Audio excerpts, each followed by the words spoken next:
Fuerte is going to be on this side. I want to say we've seen literally all of these guys at one point or another.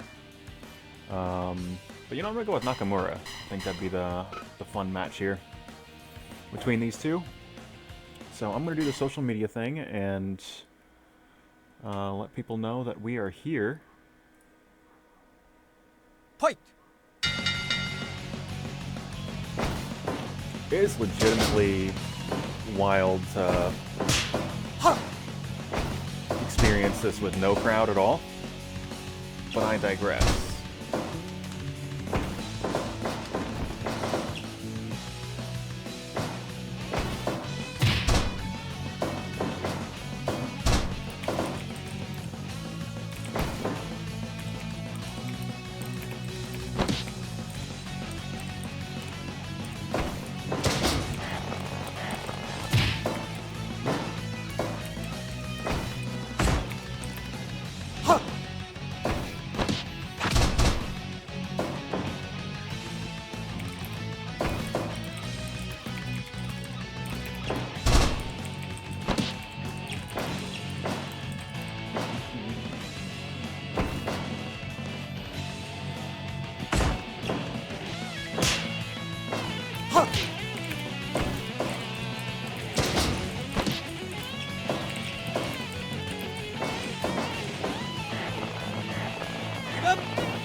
Shut off Google Chrome for using up entirely too much memory.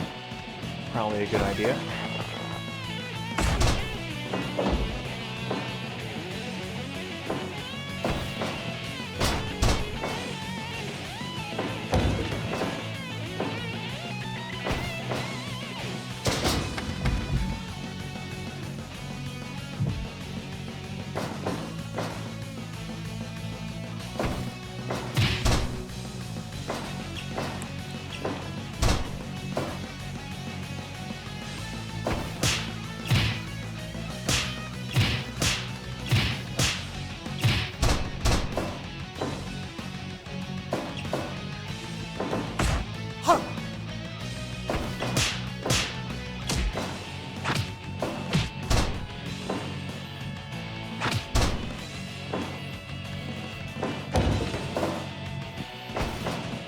Yo, what's that in DK?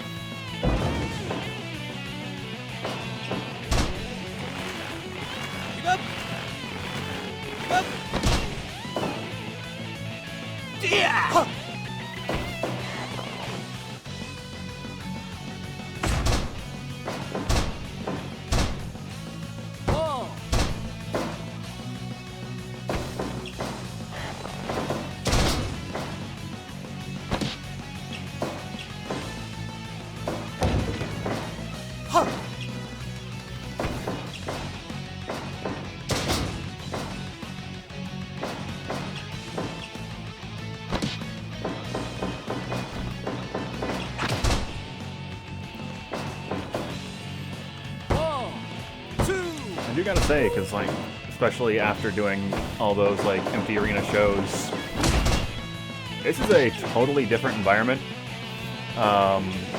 with no crowd noise. Oh, nice! You playing? I can't remember the whatever the online Magic client is, but presume you're doing that right now.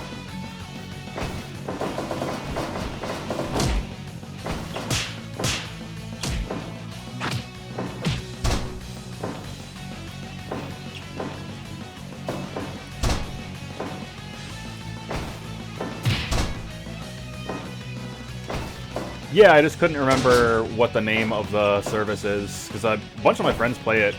I think it's MTG Arena or something.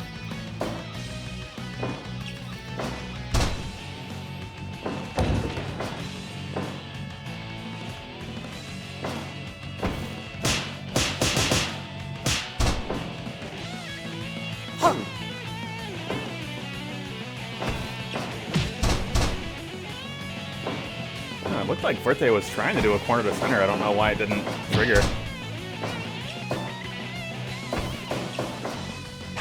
Yeah, that's good.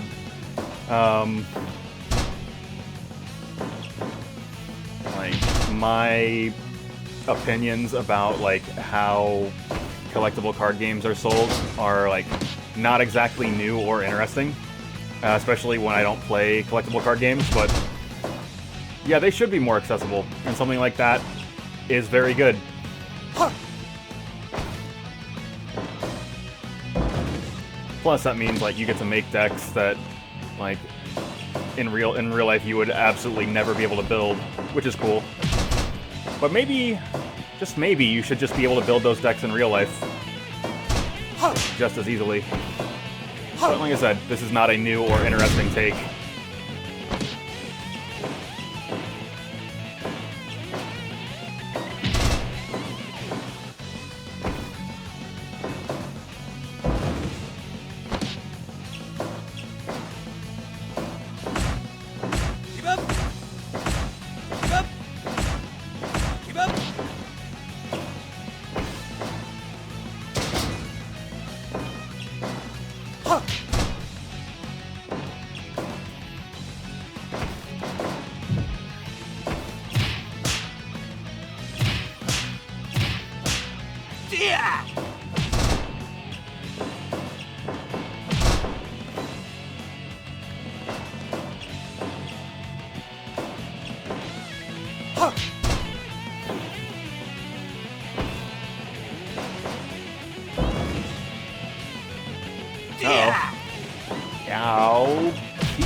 Man, I remember like the first couple of years of Nakamura in WWE where Corey Graves would just lose his fucking mind when Nakamura hit the Bomaye. Like, just... like, I want to be able to have that level of excitement that Corey Graves has when Nakamura hits the Bomaye knee for literally anything in my life. But, like, that is just a magnitude of emotion I am not capable of.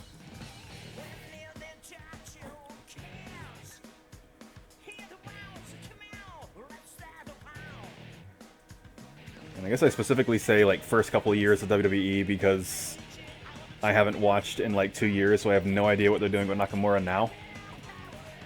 Hope he's doing something good. Like, he is too charismatic to, like, just live on the mid-card, but that is probably where he lives right now.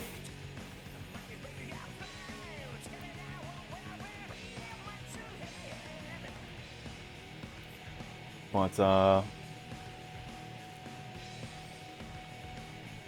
you know what, we've got a lot of wrestling to get to tonight. We're a couple minutes before our usual 7:30 start time, but I think it's gonna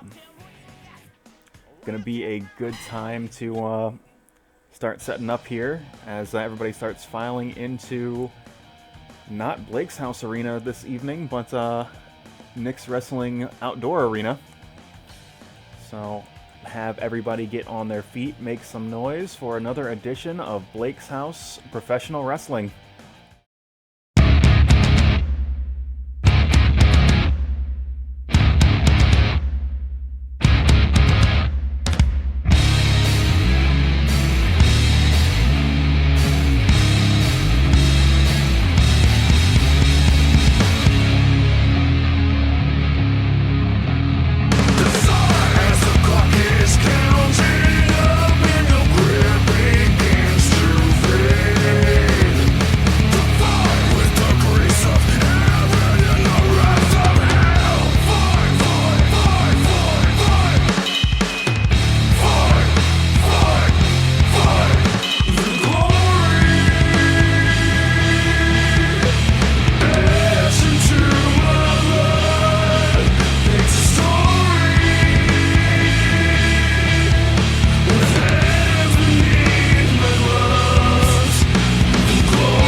Welcome, Blake's House Wrestling fans, to another edition of Blake's House Professional Wrestling. If you've been tuned in for the past several weeks, this is the show we have been building up to, this Knicks Wrestling Organization special event. If you are a longtime fan, you are well aware Blake's House Wrestling operates under three major stables. Of course, Blake's House Wrestling, the main unit, Judgment Pro Wrestling, led by JB3, entered in a partnership agreement with Blake's House Professional Wrestling, and the Wild Cards Knicks Wrestling Organization. All have their own stable of talent. They have their own major championships, and in an effort to let that talent shine as brightly as possible, we dedicate one show a month to one of those three major stables. And this week it is going to be Knicks Wrestling Organization. Now, the NWO Heavyweight Championship, that is going to be tonight's main event. Just a couple weeks ago, Brad Chad, the Ultimate Opportunist, winning a Fatal 4-Way contest to become the #1 contender for the NWO Championship. And of course, that title will always be defended under Landmine Deathmatch rules, and you've got to figure that favors the hardcore specialist that is Babyman. Of course, additionally, the tag team division under great turmoil. The team that would rise to the top was actually an inter-stable duo of Judgment Pro Wrestling's own Frank Vista teaming with Knicks Wrestling Organization's own Dan Ramitin, and they have earned themselves a shot against the Goodwin brothers. Additionally, of course, this being an NWO special program, the traditional Maglo Open Challenge has been replaced. The Rapture going to hold court inside this Knicks Wrestling Organization ring, as he takes on challengers from all around the world. And of course, that will be decided by an 8-man over-the-top rope battle royal. Of course, we've already laid out the main event for this evening, but tonight's semi-main, no less important, as the current Blake's House Heavyweight Champion is actually in the Knicks Wrestling Organization stable.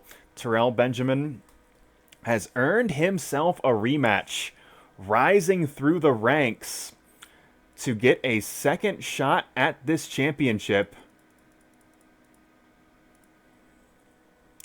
And that will be your semi-main event for this evening. And I believe we are going to cut to some backstage footage as Terrell was doing some drills, getting warmed up for this match a little bit earlier today. And things took a bit of a turn when the firm of Judgment Pro Wrestling had made their way into the training area. And let's go ahead and cut to backstage right now.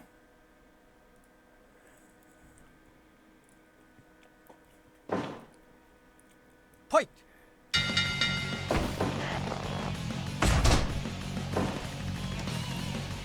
And I suppose this is as good a time as any to, if you have not been tuned in for the past several months, JB3, the big boss of Judgment Pro Wrestling, has had it out for Terrell week in and week out as a retribution for injuring him with that absolutely devastating head drop, taking JB3 out of action for nearly a month. And he has made it his mission to just absolutely ruin the life of Terrell. Last week, of course, Terrell in that #1 contenders match, JB3 personally interfering to cost him a title opportunity. Terrell able to rise above and earn himself a shot, but it looks like JB3's enforcers, the Firm, bringing a referee backstage, and I believe this match is official.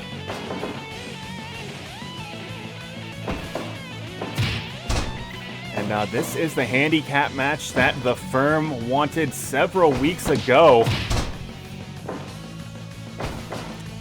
And Terrell, if nothing else, is a proud warrior, a man that will rise to any challenge set in front of him, but got to figure he wants to get through this quickly. Later on tonight, he is going to be in a fight for his life against Cobb, who has just been absolutely dominant in the singles division as of late. But looks like he is more than willing to put it all on the line twice in the same night. But right now, Mr. Adams and Mr. Smith of the Firm going to be putting that 2-on-1 advantage to good use here. Keep up. Keep up.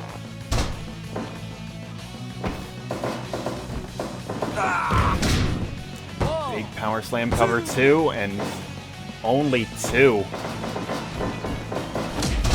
Big flying shoulder block from Mr. Smith.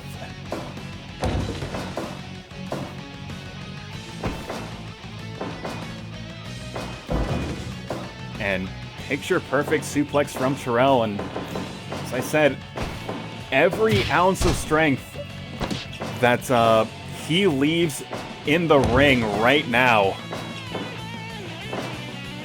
that is less he will have in the tank for tonight's semi-main event, and you got to figure that is all according to JB3's plan. We thought those two had settled things in their singles confrontation, but clearly that is not the case. And right now, Mr. Smith just taking it to Terrell. Irish whip reversed, and a devastating spinebuster, and once again, these 2-on-1 odds coming into play. Terrell all alone in the ring.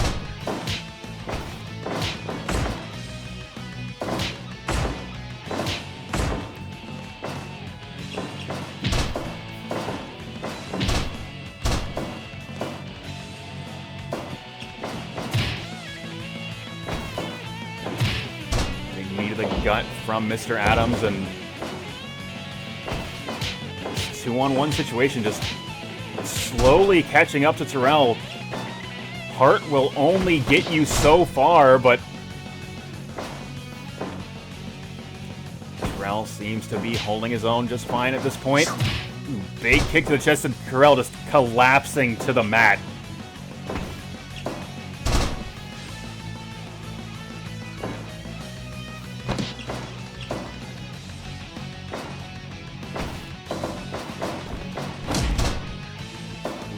Slight miscalculation. Terrell possibly looking ahead of this match just too early.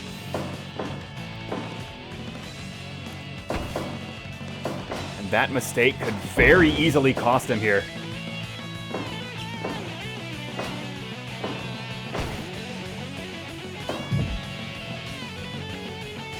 Terrell planted in that blue Gatorade turnbuckle, and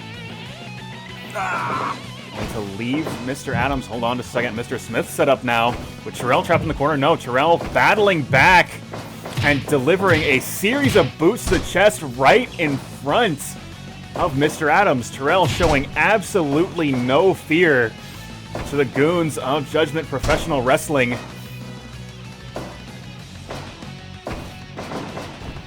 Once again, another big spinebuster, and Terrell fighting his way back to his feet now. And leaping brainbuster, but Mr. Smith is to his feet first. And oh my god, absolutely monstrous lariat, and the Firm just playing with their food at this point. As Mr. Smith just dragging Terrell across the ring. Cover 1, 2, and 3 count fall.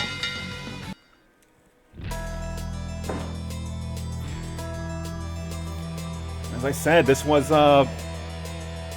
recorded earlier today. Terrell doing some drills, getting prepared for his championship opportunity tonight. But possibly JB3 pulling some strings. This match is official. This will, as you could see by our senior referee Harada in the ring, we'll have to see if Terrell is going to be 100% before that championship match later tonight.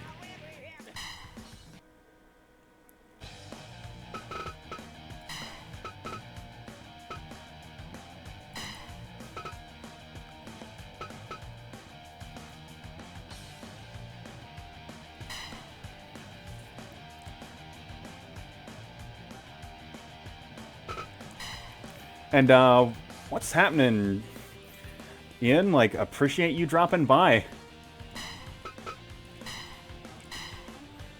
Like, I saw you playing Fire Pro sometime this past week, so hope you're getting back into the game. It is a fun game to mess around in.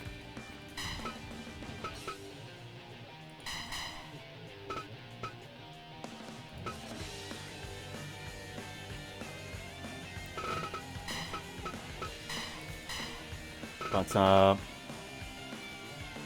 course, the show now officially underway as the first match live from Nick's Wrestling Arena is going to be Rip Studley and Jim Jack versus this team of Solarion and London, a team that has yet to pick up tag team victory in a Blake's House Wrestling ring, and we'll have to see if the change of venue is going to benefit this team. But certainly the team of Studley and Jim Jack having home field advantage tonight. So let's go ahead and get into this match right now.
Jason Solarion starting this team off, as they often do, and possibly a move from Kurt London, trying to get his protege some more ring time.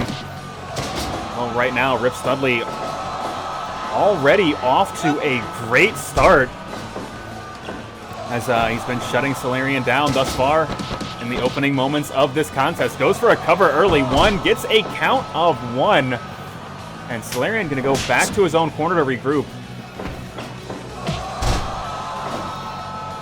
Right now, the man with the brightest spotlight, he doesn't care whose arena he's wrestling in. Kurt London looking to make a statement tonight, but right now, Rip Studley just in total control as these two men start jockeying for position.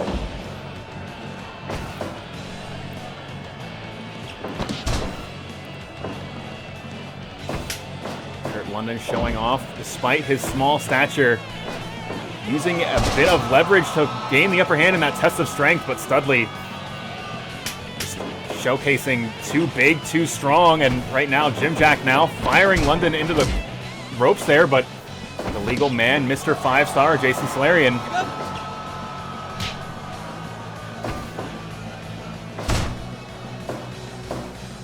On Jim Jack now going for an early cover, not even getting a count of 1, possibly that moment to regroup on the apron, allowing Mr. 5-star to refocus a little bit, and looks like that has done him some good, and double stomp just out of nowhere, and this is the Jason Solarion that we have grown to expect, already turning up the heat on this Knicks Wrestling Organization team.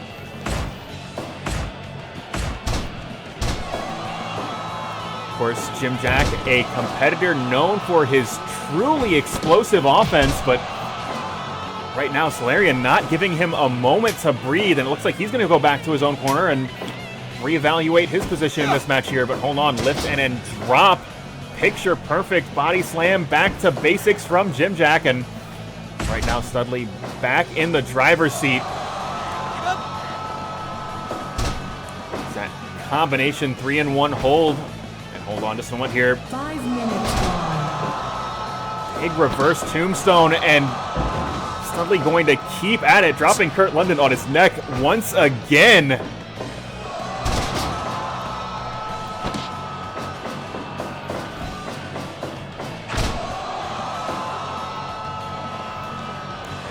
Is going to send Kurt London back to his own corner, and big cutter from Studley, and Studley just in total control, but it looks like he's going back to his own corner, going to bring Jim Jack back into this match. And Solarion looks like he's not done with Studley, but Studley's done with him, at least for the time being. Oh my god, huge knee to the face, and it's like Kurt London trying to change the pace of this match a little bit. Trying to keep this Knicks Wrestling Organization team on their toes, but Jim Jack and Rip Studley just in complete control. Big spinning neck breaker, and hold on, Studley going for another cover, and this is that patented Knicks Wrestling Organization tag team offense. They pretty universally love to cut off the ring, love to keep you in their own corner, as Solarion just completely isolated. Hold on, big back body drop. 1. And that is going to allow him, no, hold on. Yes, going to allow him to get back into his own corner, but right now, Studley still in control. No, hold on, reversal, and that slight miscalculation just for a moment, buying Solarion an opportunity to get back to his own corner. And a series of stomps from Kurt London, but the legal man is Jim Jack, and a big double stomp off the top. Going to put this Knicks Wrestling Organization team back in the driver's seat. Oh my god, absolutely devastating shoulder block. Kurt London trying to get back on the same page with Solarion in this tag team wrestling, trying to bring the fight back into his own corner, and this team has traditionally not gelled well as a unit. That may be Kurt London trying to rectify that, but ooh, hold on a second. Solarion going high risk, and oh no, Jim Jack rolling out of the way as that frog splash connects nothing but canvas, and big double underhook face buster, and that has set Studley up with a big boy senton planted right in Solarion's back.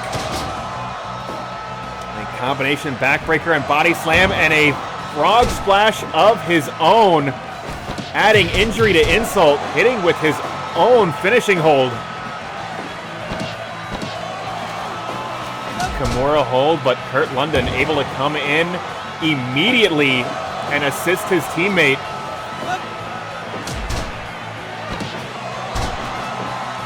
Kurt London doing what he can to keep this team alive, but Rip Studley just absolutely dominant thus far in this match. Running the ropes once again, and a big boot to a defenseless Jason Solarion. Solarion Big leg lariat trying to turn this match around. It looks like both teams going to bring a fresh man into this contest.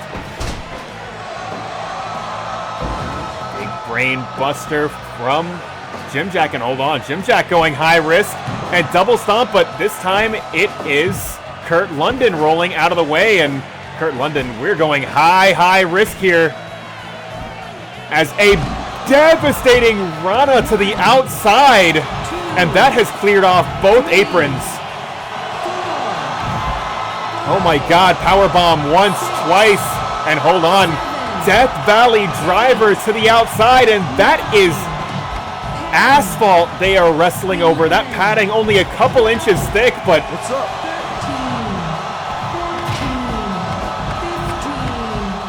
15, 16. oh my God, Harada losing control of this match. Big reversal into that DDT from London, and that's going to allow him to get back to his own corner. Ooh, rolling double stomp. And Mr. 5-Star now in control. It looks like the chaos this team has been able to sow has paid dividends, as this well-oiled machine of a Knicks Wrestling Organization tag team unit has been thrown into disarray a little bit.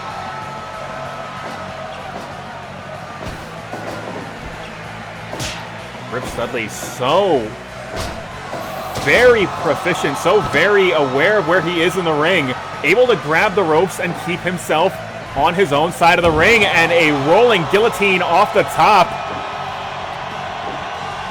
Both men getting their feet at roughly the same time, but Rip Studley just absolutely demolishing this team. Hold on, sunset flip, but Studley able to break it up. And hold on, another rolling double stomp, and Solarion looking to put those educated feet to good use as a bazooka of a knee colliding with the jaw of Jim Jack. Count two, but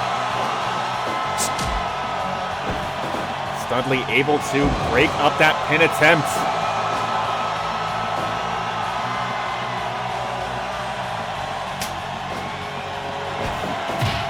Hold on, double underhook.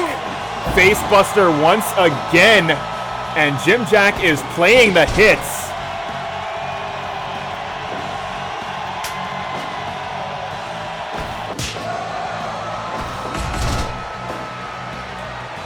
Solarion trying to set this team up with something here, but Rip Studley just too well prepared as he shuts down that tandem offense. One big boot to the chest. And a shotgun-like drop kick right to the face, and Kurt London trying to turn this match around, but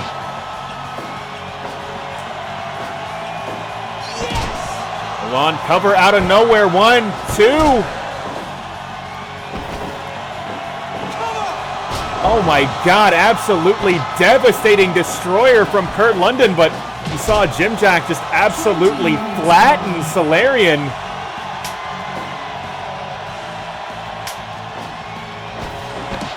And hold on, flapjack and facebuster, and Studley's jaw colliding with that bottom turnbuckle. Hold on a second, Solarion setting up for something here. And a big wheel kick off the top. Jim Jack now looking to go high risk, and a big double stomp off the top rope, and he's not finished, folks. As Jim Jack now hitting Solarion with his own finishing hold, and Solarion going for that cover, but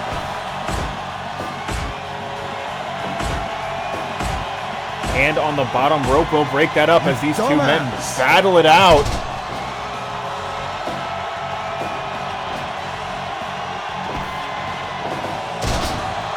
Bulldog into the center of the ring, and it's like Jim Jack going back to his own corner and bringing Rip Studley back into this match. Ooh, big boot to the chest, and Solarion was not prepared for it. He is out on his feet, And a second big boot once again.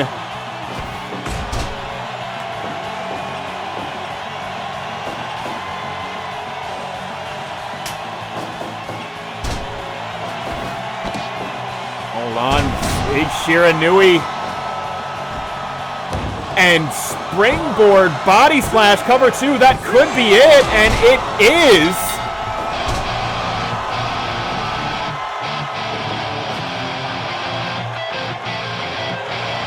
And this Kurt London, Jason Solarion team finally ending that tag team drought as they were able to best this up-and-coming Knicks Wrestling Organization team.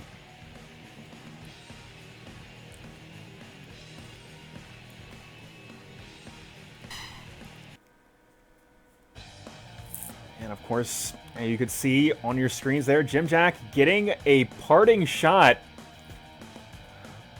on Mr. 5-Star. Clearly frustrated with the way that match went. But for tonight at least, this Judgment Pro Wrestling team gets to celebrate their first ever victory as a tag team unit.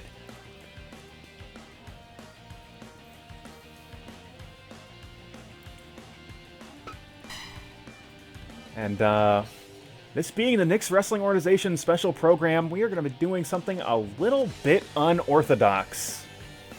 As we have seen... yeah, it was a good match. Like... do gotta say, like...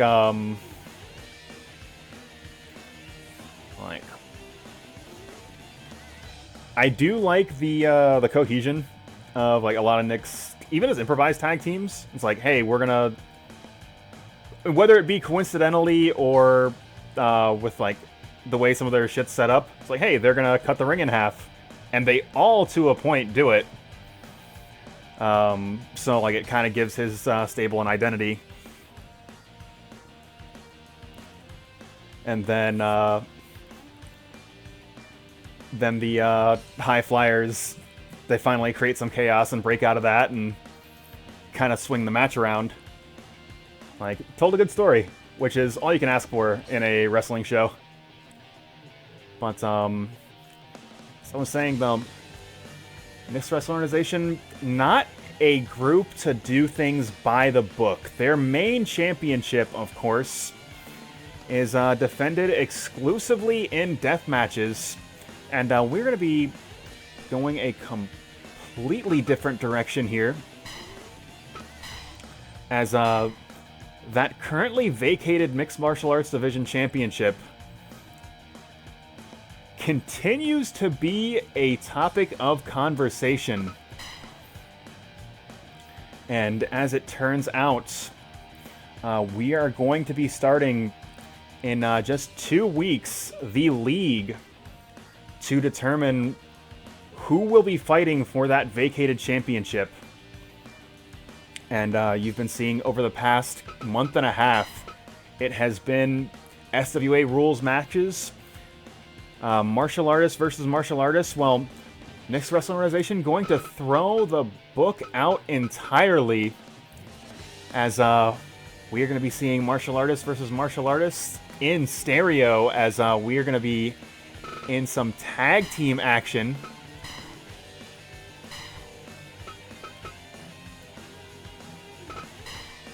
As it is going to be Bruce Boran, Mikey Pfister, Timothy Throws, and Richard Submits, as it is striking versus grappling. But this time, we are playing by pro wrestling rules, so let us see what these MMA specialists have up their sleeve in this format, and we're going to be doing that right now.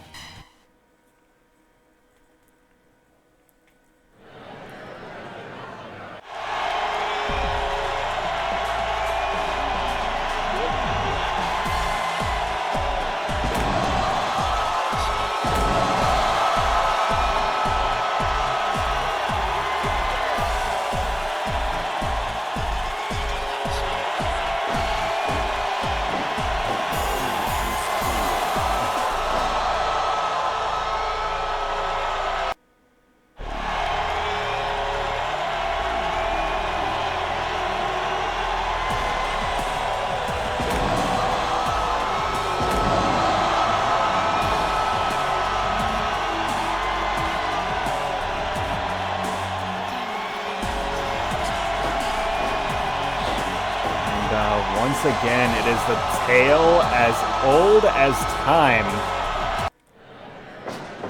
Elite level striking, elite level grappling. Although Timothy Throws and Richard Submits have a very different way of showcasing their grappling supremacy as Timmy Throws lifting and dropping. Hold on, mount tackle, but Bruce Boran able to trap the neck and deliver a series of rabbit punches, and the elite kickboxer of Nick's Wrestling Organization already putting those knees to good use.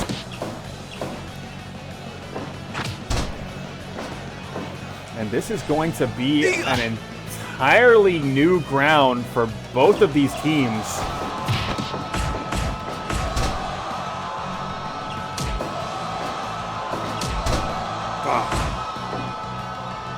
As it will... it looks like Timmy Throws, a veteran of the wrestling world, no stranger to professional wrestling, making the tag early. It looks like Bruce Boran going to be bringing Mikey Pfister into this contest. The champion puncher of Nick's Wrestling Organization, delivering 2 hard shots to the face of Timmy Throws. Or excuse me, of Richard Submits.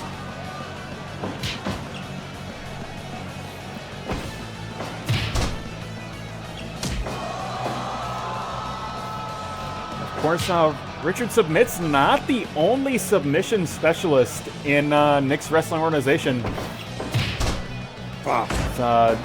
Devin Ramos making a name for himself, tapping out wrestler after wrestler after wrestler in those trios division matches. He may be vying for mixed martial arts supremacy as well. But right now, the top of the top in that division are squaring off in the ring right now, and it looks like Richard Submits bringing Timothy Throws back into this match.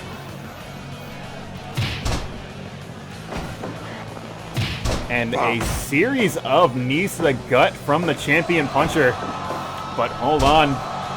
Timmy Throws doing what he does best, lifting and dropping his opponents to the mat. And you're going to be seeing a lot of that as this match goes on. But hold on, a series of forearm smashes. And hold on, lift and slamming Mikey Pfister to the mat once again. Going for that mount tackle, but doesn't quite connect.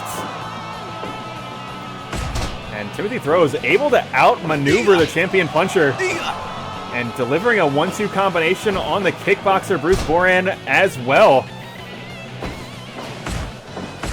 We believe this to be a matchup of striking versus grappling, but Timothy Throws showing that he is not to be underestimated in the striking arena either.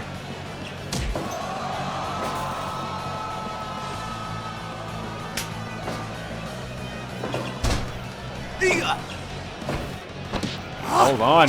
Oh my god, trapping the arms and a huge suplex, and that's going to set Richard Submits up as he just twists the ankle in ways that it is absolutely not meant to bend, but... Ooh, hold on, rolling guillotine, but foot on the bottom rope will extend this match just a little bit further.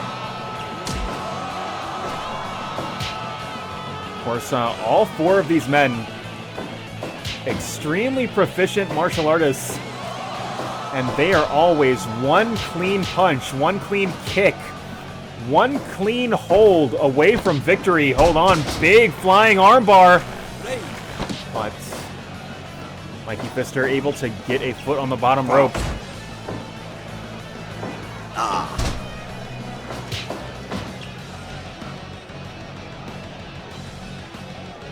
Right now, these 2 men measuring their distance. Don't want to overextend. Ooh, hold on. Mount tackle going underneath that palm strike.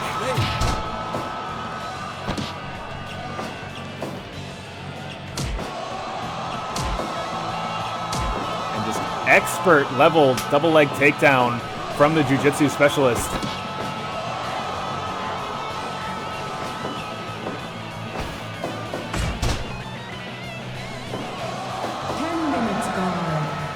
big lift and then drop once again from Timothy Throws. And hold on, armbar out of nowhere from the Olympic-style wrestler. Certainly not something we would expect, but oh my God, that is a heavyweight punch right to the side of the head, but Timothy Throws getting back to his feet nearly immediately.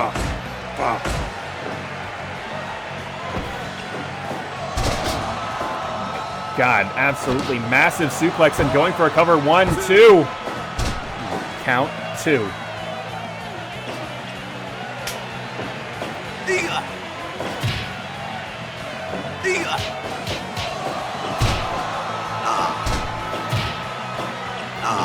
It's finally connecting with that double leg, but again, Bruce Boran able to trap the neck and deliver a series of punches. And it looks like Richard Submits has been busted open.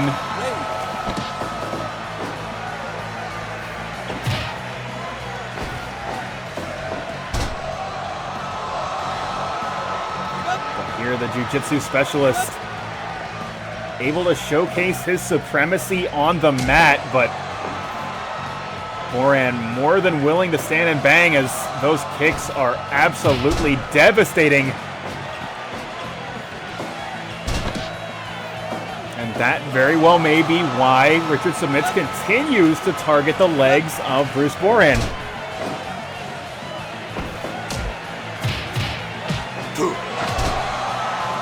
Oh my God, just brutal series of strikes.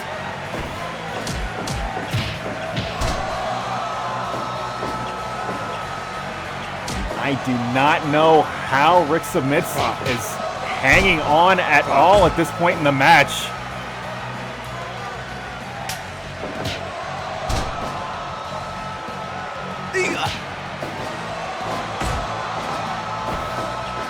One back switch and big backdrop. Absolutely monstrous from the wrestler Timmy Throws, but hold on. Brutal series of punches, and the amount of punishment that this team of Timothy Throws and Richard Submits has had to endure is nothing short of legendary. But they continue to get back up. They continue to fight. But again, those heavyweight punches from the champion puncher, Mikey Pfister, continue to be put to use here. And hold on, once again, another lift and drop. Oh my God, huge punch to the gut. And that is going to switch things back over for Bruce Boran.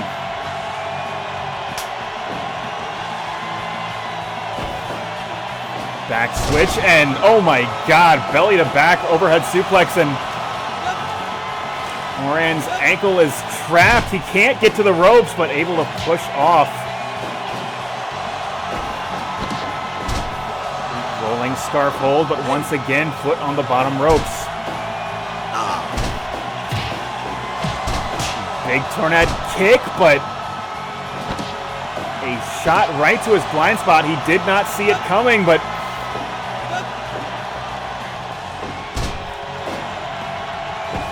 Boran will not be submitted.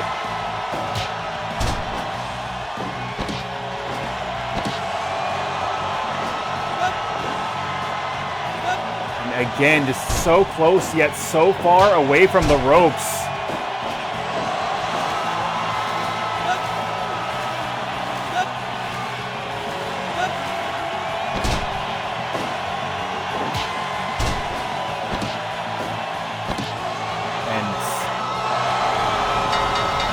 Submits able to pick up the victory.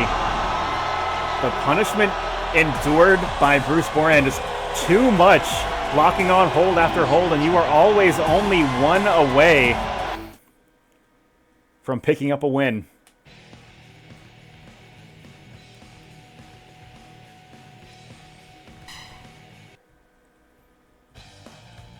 But we are getting ourselves ready here, as we've got a handful of people hanging out in the chat already.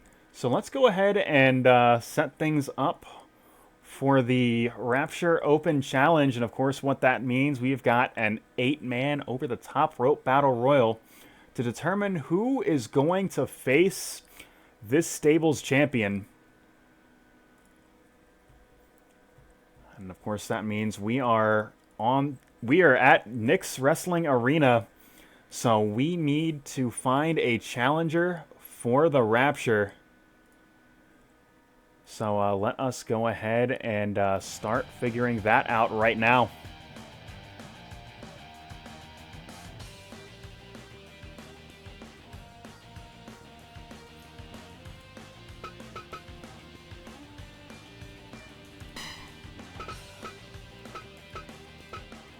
I feel like Maglo should be on the show.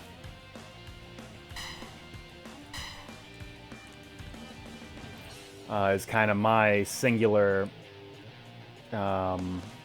take on that.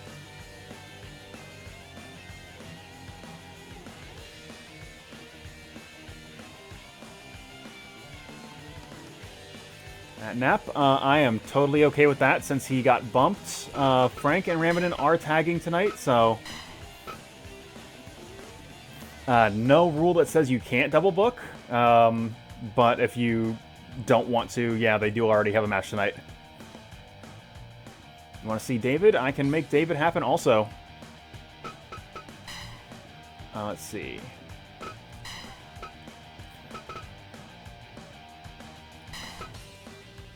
Let's see. You can do Dark Hour guy. Let's see here. Feel like Jamel should be the guy.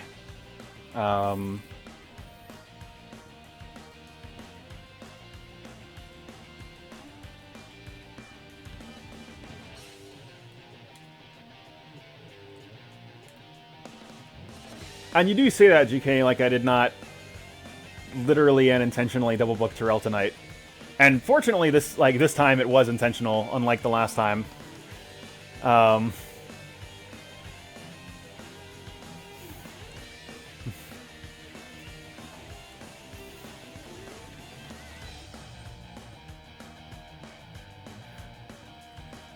But we do still got a bunch of slots available.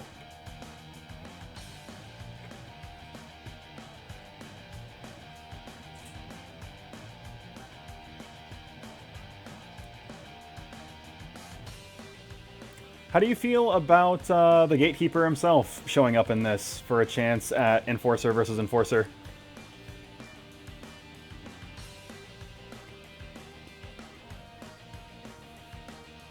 Alright, I can make that happen.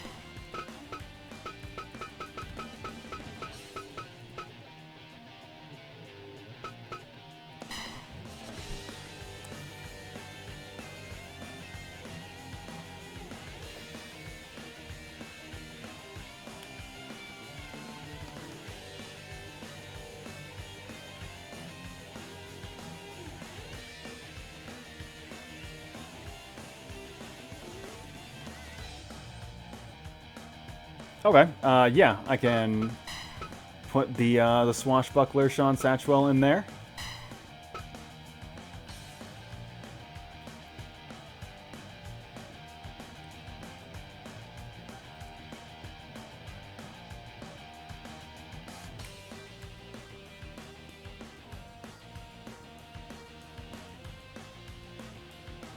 Yeah.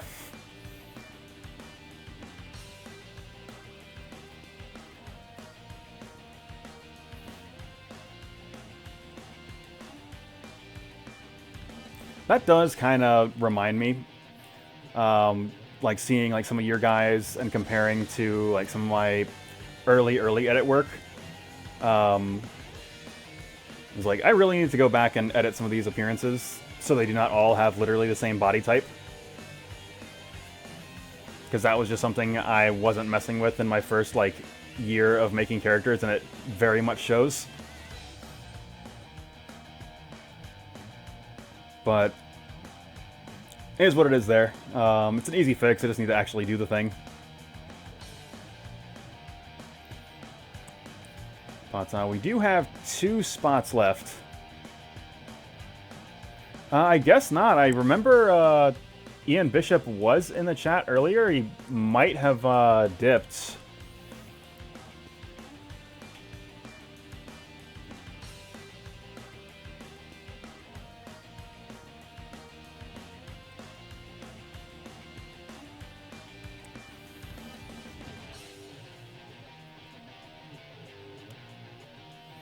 Let's see. One I can suggest in the Real Wrestlers column, because it is the biggest story of this weekend, is fucking Evil betraying Los Ingobernables de Japón.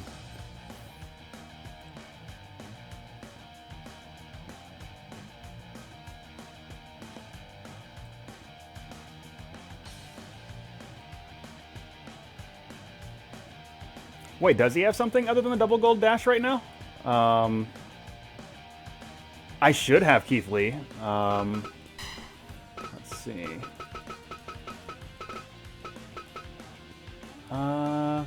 Fuck, it's got a custom move, probably. Yeah. So I theoretically have Keith Lee, but I have to figure out what custom move he has that I don't have downloaded. Which is very unfortunate.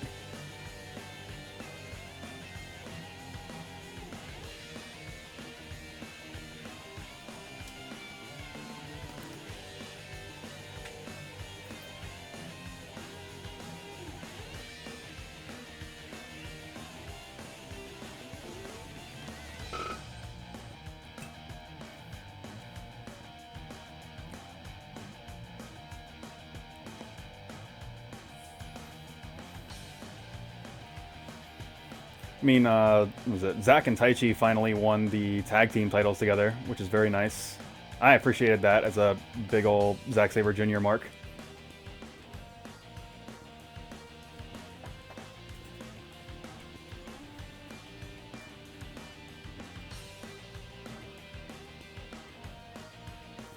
Let's see. Who do I want to throw into this? You know, I think it is going to be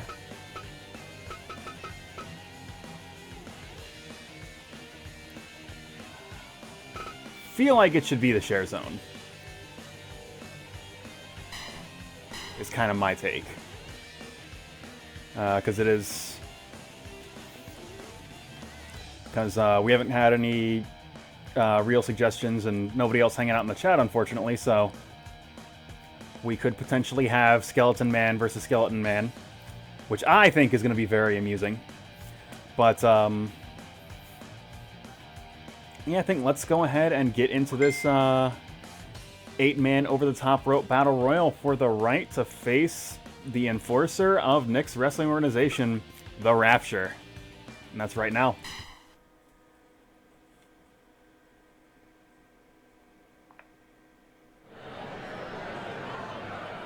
Fight!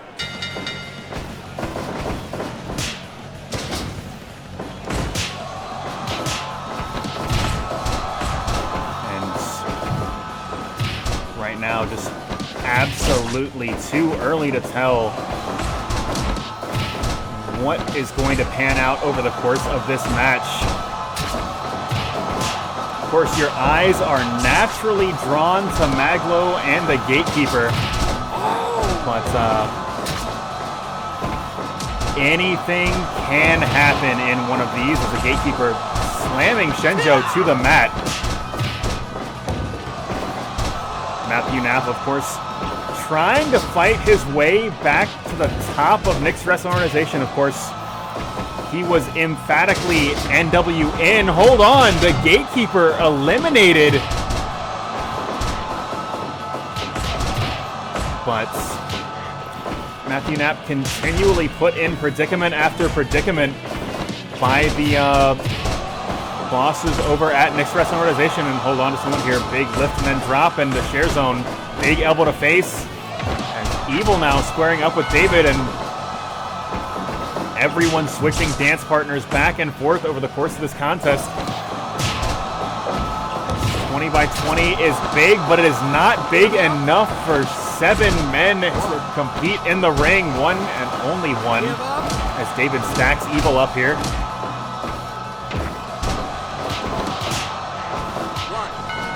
2.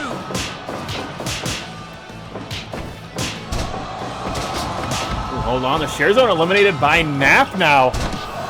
Big magic killer as David and Maglo form a temporary alliance. As Nap locking on that signature hold, that patented dick-based offense he's so well known for. Honestly went here, big lift and then drop, but Satchwell able to hold on at least for another moment as a big double power bomb from Maglo and Shenjo, but Shenjo switching dance partners just as quickly as he's taken them on. Evil delivers a huge headbutt, and Shenjo might be facing elimination, and he is, as Evil dumps Shenjo to the outside.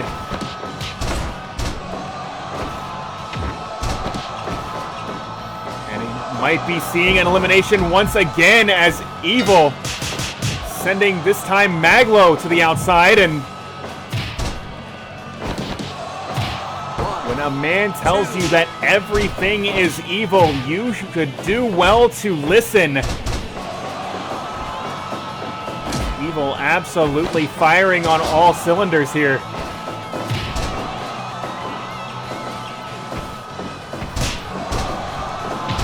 Oh my God, those powerful arms of the swashbuckler Satchwell. Just absolutely devastating Matthew Knapp. And hold on, back switch and German suplex cover 1, 2. But only gets 2. As a sliding sit-out lariat. Satchwell just in total control. Hold on. Pop-up powerbomb from David, cover 1, 2. Oh my God, so close, but Evil somehow able to kick out and puts on a cover of his own. But only a count of 1. Hold on, Satchwell eliminating Knapp. But Evil now eliminated, and it is going to be Shawn Satchwell versus David Clement as an inverted suplex. Putting Satchwell in control.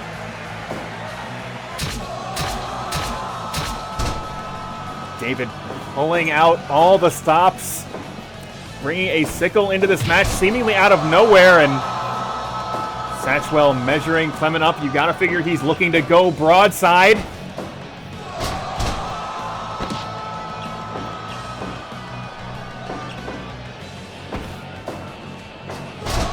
Big Manhattan drop, and David protecting his back. He does not want to take that ripcord lariat. That move just so incredibly devastating. Step up Insagiri throwback from Clement now. Both men to their feet at roughly the same time. So do not adjust your set. You are seeing a second Insagiri throwback as David tries to mount some offense. Hold on, flash roll up, cover 1, 2. But only 2. Satchwell able to get a shoulder off the mat, and now lifting, and oh my God, that backbreaker is absolutely tremendous.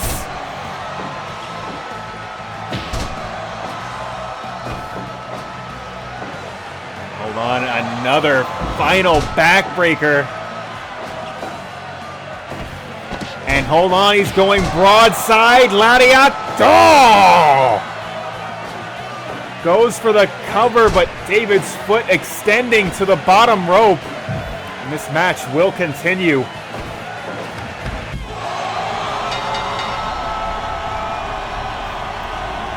And Satchwell saying you can get a foot on the bottom rope, but you, my friend, are going over the top. As the swashbuckler Shawn Satchwell standing alone in the ring and earning himself a shot at the Rapture.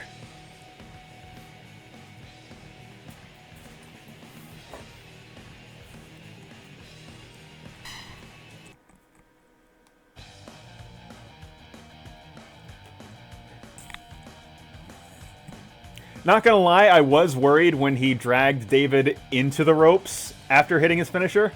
It's like, oh man, this was your chance.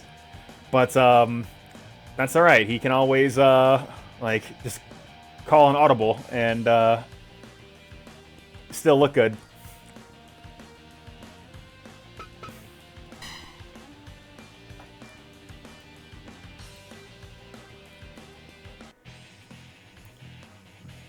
But we're gonna keep this show rolling.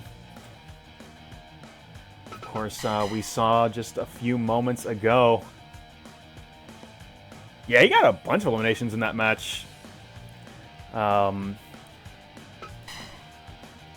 course, Maglo entering himself into the Nick's Wrestling Arena. Well, now we've got DJ Dix, no relation, getting a rematch up against Nick Vadala. And this one is going to go 2 out of 3 falls. So, let's not waste any more time as we've got ourselves a grudge match.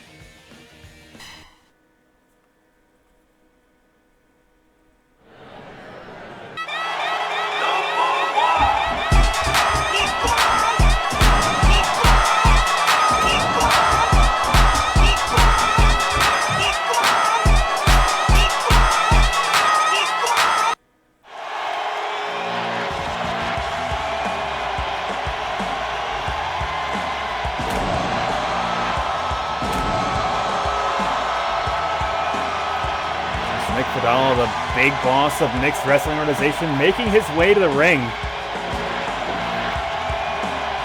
This man made a statement in that DJ Dix Open Challenge, and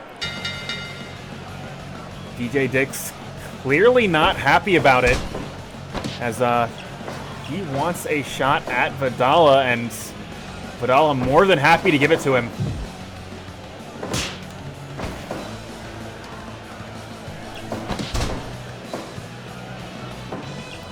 Roaring elbow doesn't find its mark, and unusually slower pace for DJ Dix right now.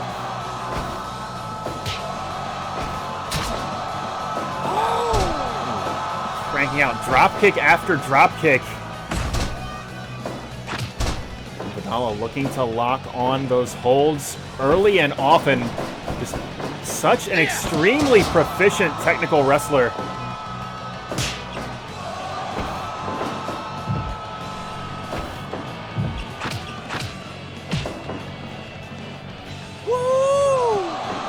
Hold on just a moment here. DJ Dix with the Bronco Buster in the corner. And DJ Dix letting everyone in Nick's Wrestling Arena know exactly what he thinks of their stable leader, as he applies Nick's very own patented giant swing. Just absolutely no respect. And hold on just a moment here. Absolutely monstrous suplex from Vadala, and Vadala looking to get back into this match. On backslide cover one. Ooh, but only gets one. Ooh.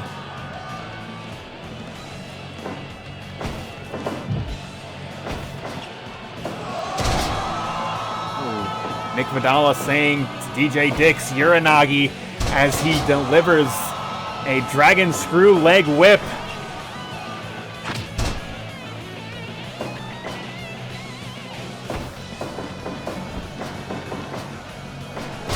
Ooh, big Manhattan drop, and follows it up with a roaring elbow right to the jaw. And these two men are going at it, shot for shot, blow for blow. Here. Nothing is being spared, and we are only in the first fall. Big Kamigoye from Vadala, and looking to hit a second one for good measure, and DJ Dix springing up to his feet. Lifting and dropping Vadala on his neck, and these two men are competing at an absolutely blistering pace.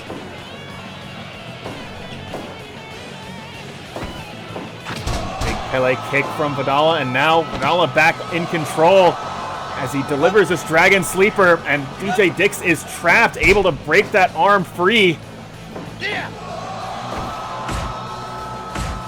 And a series of patented European uppercuts and transitioning right into that sharpshooter. And DJ Dix now so far away from the ropes, he's going to have to power out of this hold, and he is able to do so, but not after sitting in it for several moments. And hold on, once again, going back to that giant swing, going back to that tremendous levels of disrespect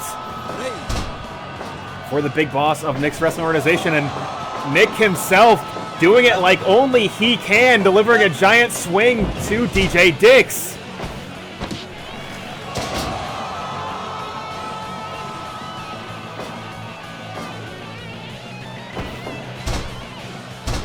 Hold on. DJ Dix saying, Doskoi! Sit out, slam onto the chest, and hold on. Big Samoan drop, and DJ Dix is going to take this to the outside. And oh my God! Tiger driver over the asphalt. These two men are going to war with one another. 11, 12, 13. DJ Dix out on his feet after taking that absolutely monstrous Tiger driver, but delivering a clothesline all the way from Bretton Woods, but it's still not able to be the... Hold on, just a moment here. Gravity squeeze, and Nick struggling to break the hold, and he is finally able to do so. And once again, Uranagi, I barely know you, and hold on, DJ Dix. Able to fight his way back to his feet, and lariat after lariat colliding right with the throat of Vadala, and Vadala still powering his way out of that pin attempt. If at first you do not succeed, try another lariat. A big double arm DDT from Vadala, and both of these men scrambling back to their feet.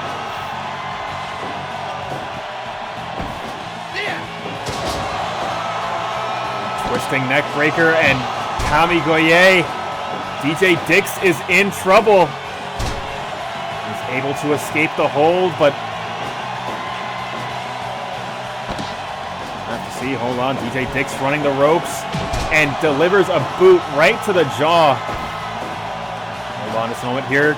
Big spin out power bomb cover. 1, 2, 3 count fall, and the first fall going to DJ Dix as he says, bring it.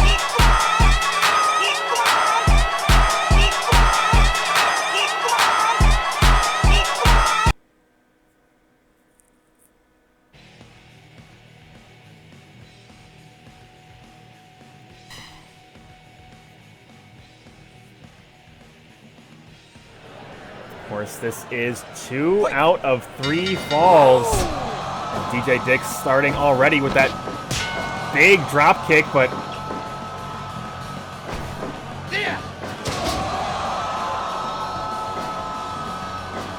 of course both men. Hold on, Vadala has DJ Dix trapped in that scissors sleeper, but DJ Dix able to power out. Big Samoan drop. There's a pump kick right to the lower abdomen of Vadala, and hold on just one here. Big flipping big boy.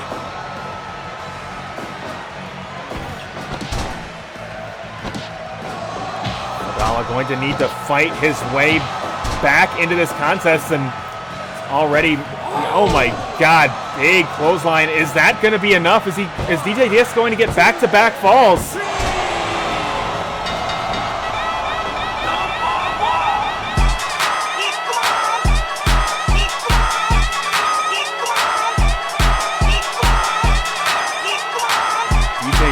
making a statement. Getting falls back-to-back in this 2 out of 3 falls contest. But right now, that is just going to put DJ Dix and Nick Vadala even in the total match count. Vadala with a statement win over DJ Dix, challenging him as he held court in the Blake's House Wrestling Arena. DJ Dix doing the same to Nick Vadala. But it is absolutely not over for these two, as a rubber match is absolutely in order.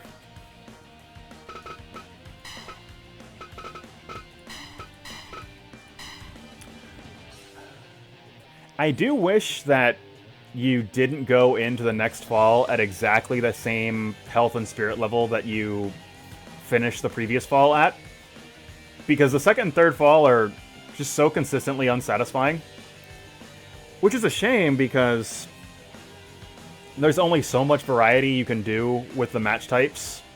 It sucks too because the first fall was amazing. Like if the match was just that, it probably would have been a better match.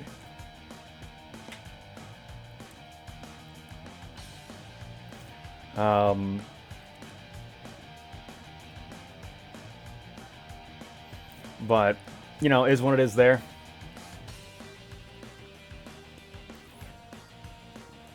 As we have still got now the King of Fighters Television Championship, as the Bookoo Fighters going to be facing a team of Nick Vadala's choosing.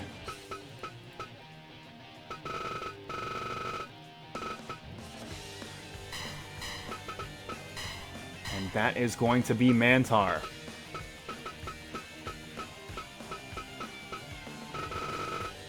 Is going to be the Yeti. And it is going to be the man that is going to shock the world. He is none other than the Shockmaster. And that match is next.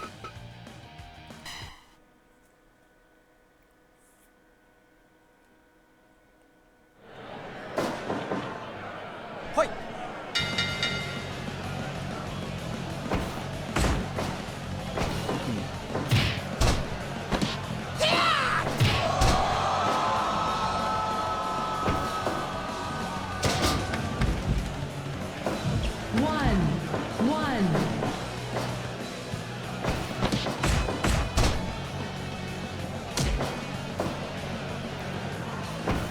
Right now, the kickboxer of DJ Dix Bookoo Fighter stable,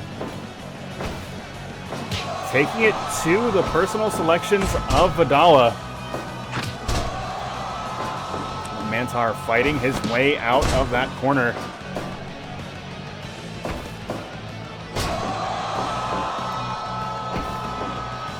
Hold on, suplex after suplex. Mantaur showing that he is not someone to be trifled with, but hold on. Both Dick Boss and Monty clearing out that orange Gatorade apron, and looks like Monty will be squaring off with the Yeti, but Mantaur fighting his way out of his 2-on-1 odds.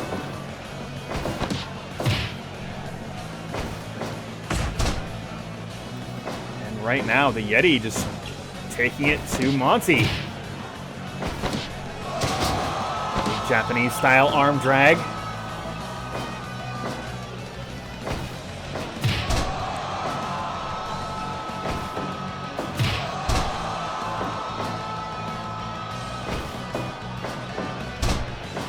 On Monty's got Yeti pinned down, delivering a series of knees to the face, and looks like he's going for it once again, but this time the Yeti reversing course and out grappling the grappler. Looks like Monty gonna bring in the big man, Dick Boss, into this mixed wrestling organization squared circle. big chop to the chest. Absolutely colossal.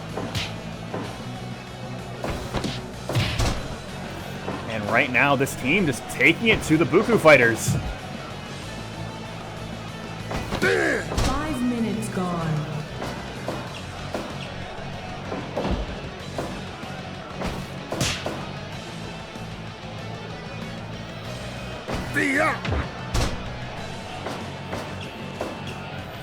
Yeti backing himself into a corner, back into that orange Gatorade corner, is able to escape. And it looks like the Shockmaster coming into the ring. And he's going to be squaring off with Dick Boss.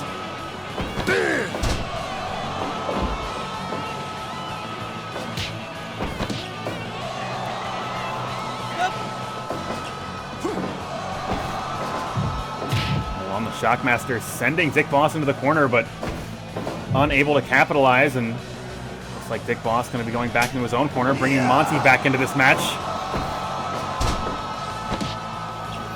Right now, at least thus far, this team, handpicked by Nick Vadala of 90s wrestling greats, seem to be in control.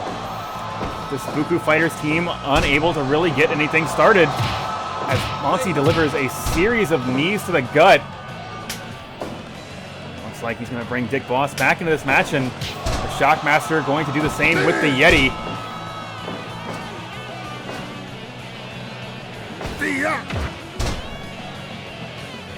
Hold on, Dick Boss going high risk early. No, thinks better of it as the Yeti scrambles to his feet. The Yeti lifted and drops down to the mat.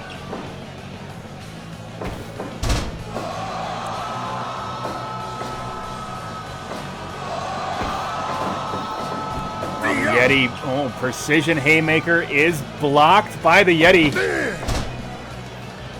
So Dick Boss going back to basics. Throwing his weight around, and I think he's not used to needing to do so against a man so much larger than he is.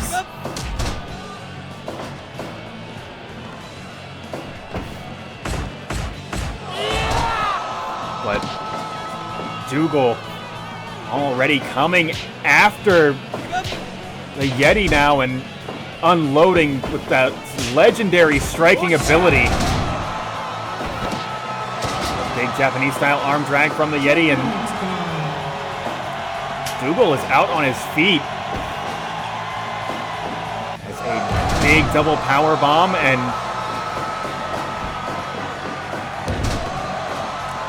Mantaur able to drop an elbow right on the throat of Dougal, but Dougal is a man that knows about throwing elbows as he delivers several right to the face of Mantaur.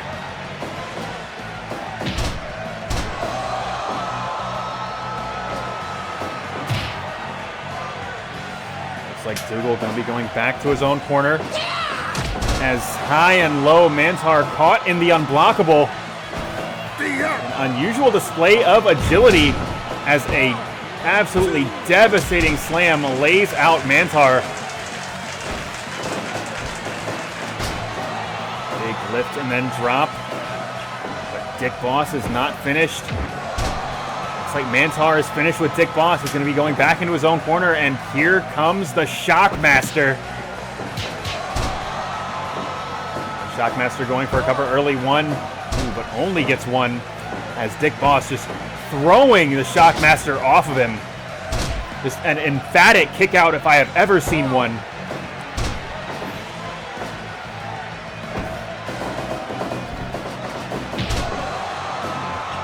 Loving blow right to the throat, but the Shockmaster still maintaining that momentum. For a cover once again, and this time Monty stepping in.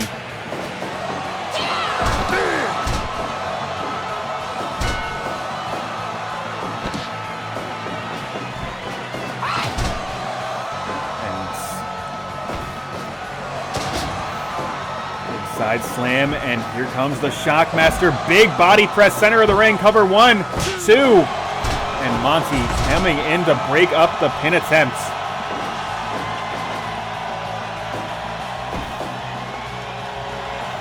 Shockmaster bringing this back into that blue Gatorade corner. To be expected from one of Vadala's personal selections. This team trying to cut the ring off. But a slight miscalculation going to allow Dougal to get back into his own corner and bring the technician Monty back into this match.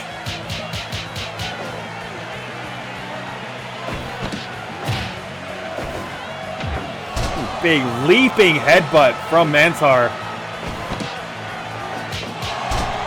And Monty in harm's way, in a big way here.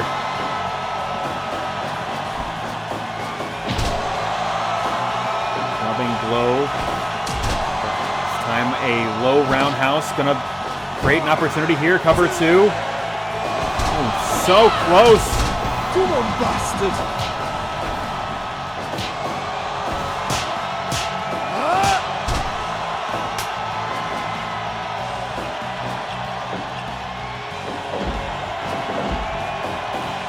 Slight miscue from Dick Boss and Monty. So it looked like Monty was setting up for something, but Dick Boss could not wait. Already delivering the punishment to Mantaur.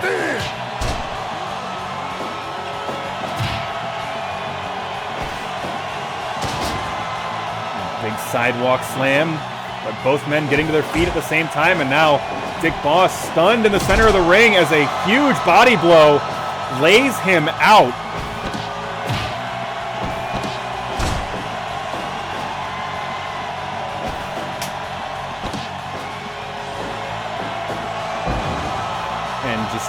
Absolutely monstrous drop, but Mantaur on his feet immediately, and Dick Boss clearly underestimating him.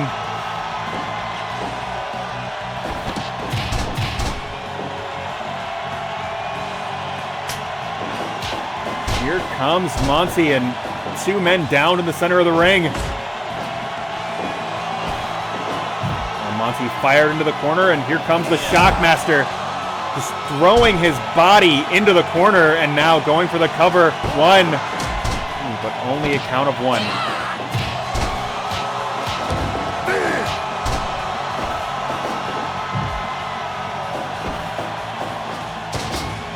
Hold on. Northern Lights transitions right into that cross arm breaker for the Shockmaster. That ring veteran able to get a foot on the bottom rope when he needs it the most.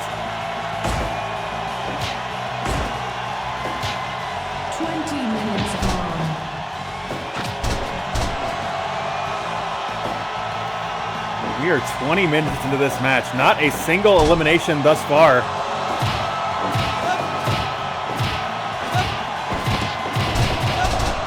As the toughness on display from both teams. Nothing short of phenomenal, but oh my god. Shockmaster could not see Dougal coming, and that wheel kick absolutely crushes him.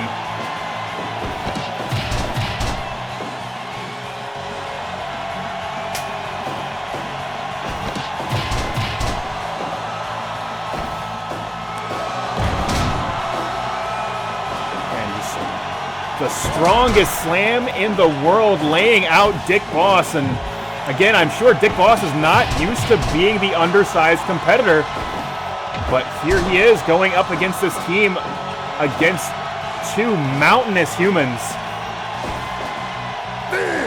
Oh my god, hanging choke, powerbomb cover, 3 count fall, and Dick Boss scoring the first elimination.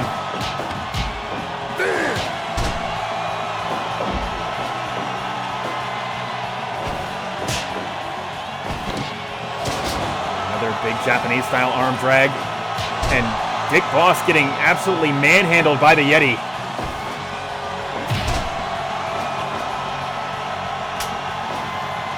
This is where the numbers game comes into play. As it is 3 on 2. You have got a legendary striker and a legendary submission specialist in Dougal and Monty that you have got to contend with. Big boot after big boot from this mountainous creature that is the Yeti.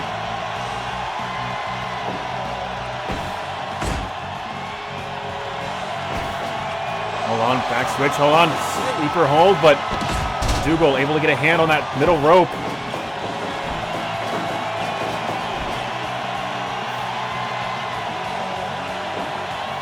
Dougal trying to measure his distance, but the Yeti's so much larger, so much more difficult to contend with, but series of knee strikes in the corner, and Dougal doing what he does best, which is dismantling his opponents.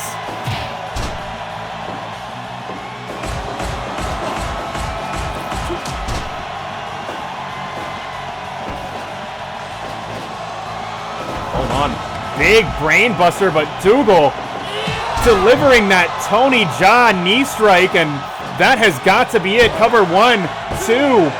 But the Shockmaster able to make the save, and now just throwing hands on Dick Boss.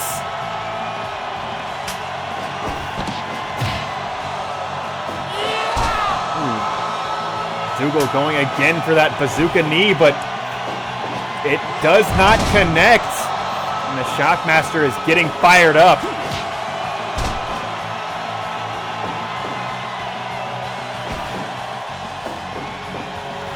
Suplex is blocked into a suplex of his own.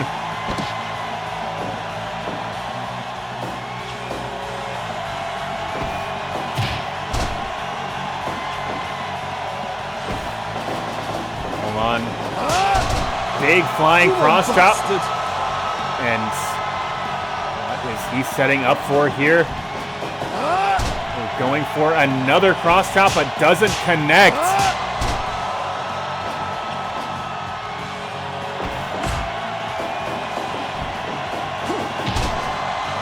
Lariat just laying him out, and hold on to someone here, lift and then slam to the mat and cover. This could be it. 1, 2.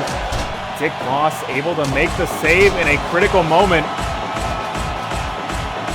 and just continuing to apply punishment to the Shockmaster, able to get a fresh Dougal into the ring. The big wheel kick doesn't find its mark.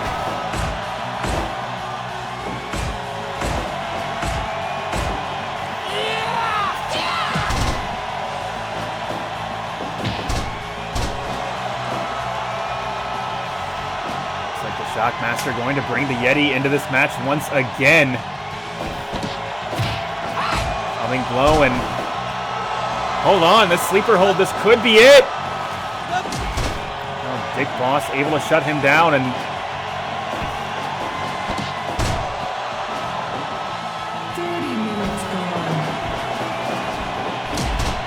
Dougal possibly setting up for another one of those bazooka knee strikes, but Yeti able to shut that down.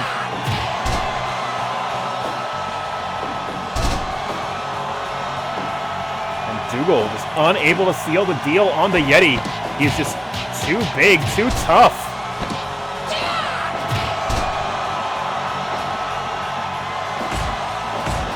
A series of forearm smashes to the back of the head will seal the deal, and that is an elimination. Dougal going for that knee strike, unable to find its mark. But the Shockmaster, he is going to have to do it all on his own. He would absolutely shock the world with a reverse OCB here, but Dougal not going to let that happen as he is getting fired up.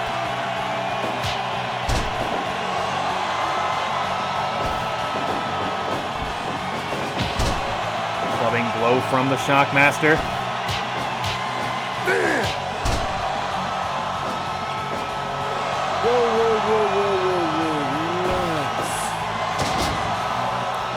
Big Boss looking to slow things down a little bit, but that pace may favor the Shockmaster at this point. So shoulder block is stuffed by the Shockmaster, and now he's delivering a series of punches as he starts to get himself into this match.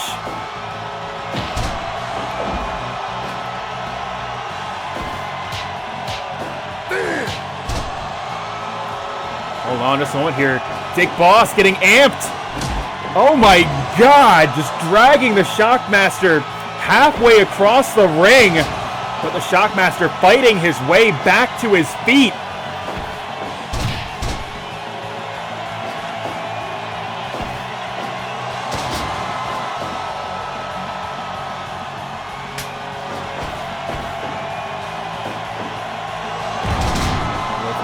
Drop, and Dick Boss possibly getting fired up for that big boy senton, but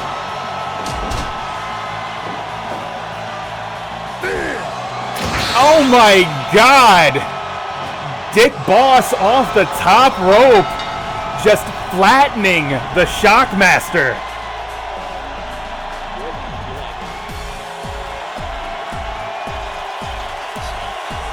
That is 370 pounds of raw power coming off the top rope. And it just went right through the spine of the Shockmaster.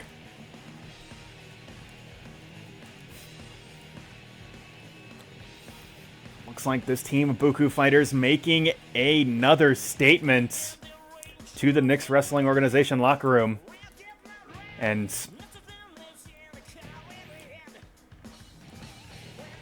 maybe there is some animosity brewing between DJ Dix and his stable and this Knicks Wrestling Organization stable.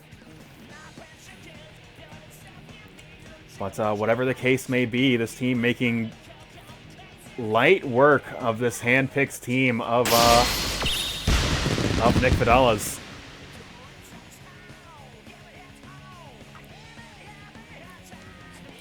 And yeah, that match was better than it had any right to be when it was mostly job guys.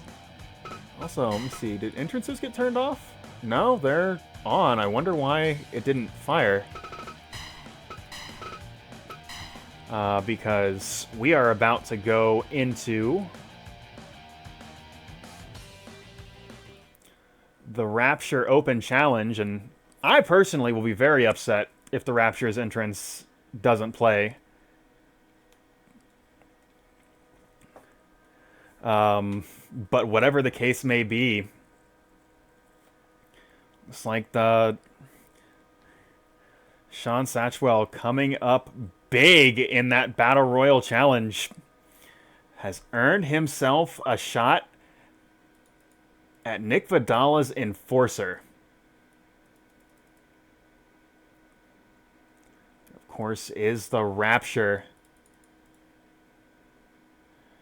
And that match, let me see here, make sure all my settings are good. Let's see.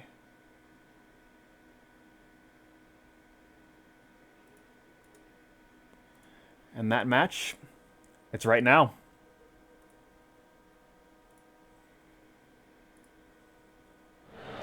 Huh. Alright, that's when I am gonna restart and figure out what's going on here, because for some reason it's just not playing entrances. And that upsets me a little bit. So, pardon me with some technical difficulties here.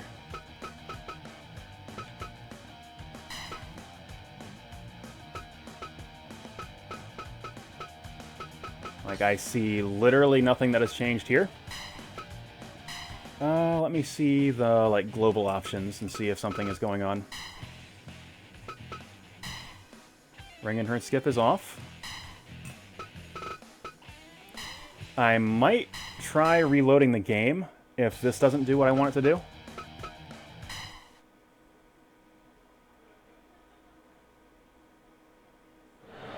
Yeah, let me restart the game, because this is very strange here. So,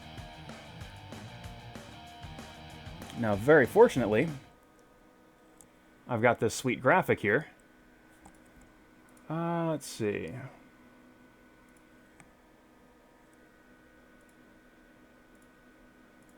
That I can kind of put up while we're doing this.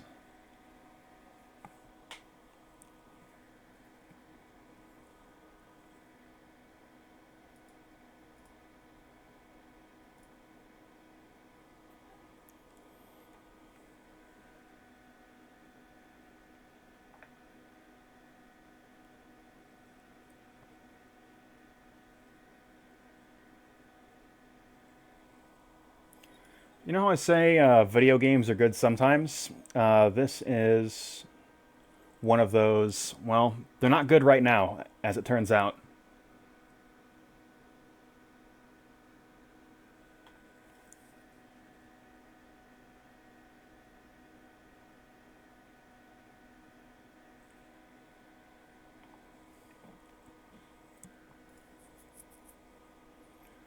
So let's see.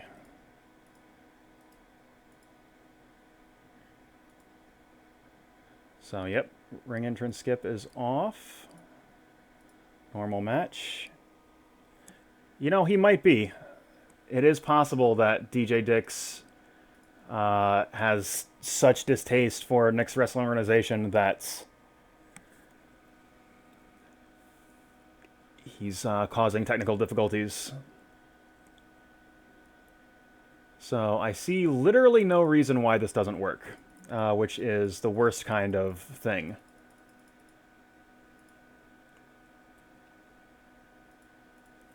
But let's see. But we are going to go ahead and start this up here. As this is going to be take 2 of Shawn Satchwell versus the Rapture. And that's next.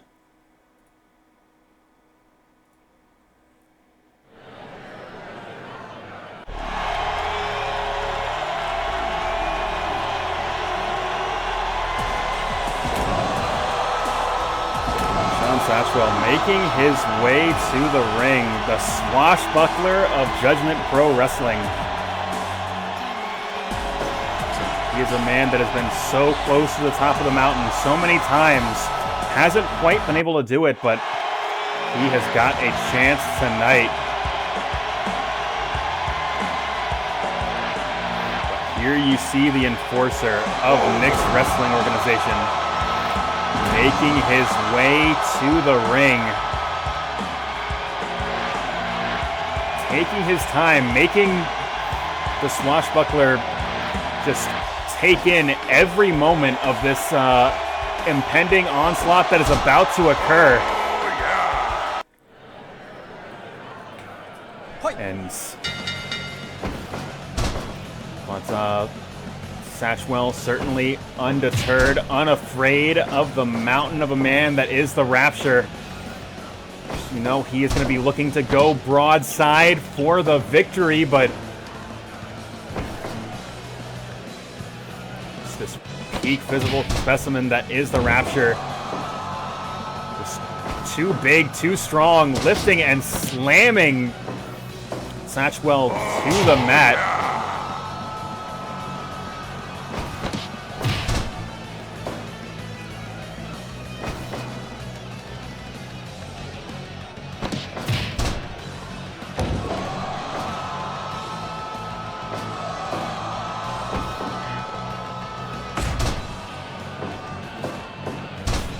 Going for a cover, but not even a count of one.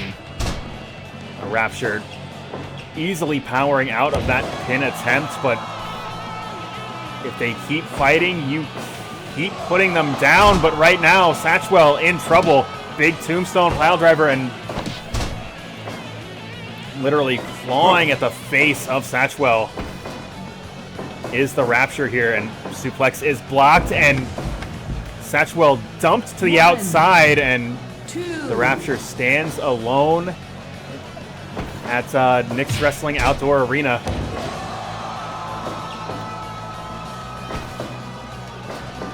Over. And the Rapture just absolutely dominating physically, but Satchwell keeps getting back up. Hold on, suplex once again is blocked, and the Rapture again dashing to the ropes and draping a guillotine across the throat of Satchwell. Oh, yeah. Rapture getting himself fired up and quite literally throwing his weight around the ring as his body collides with Satchwell. Satchwell just unable to get started as the Rapture's onslaught just proves to be too effective. Lift and slam to the mat. But the Rapture is not finished with Satchwell, not for a moment, as a spear nearly folds him in half. Satchwell again going for a cover, but again not even getting a count of one. The Rapture just too resilient as a massive chokeslam lays him out.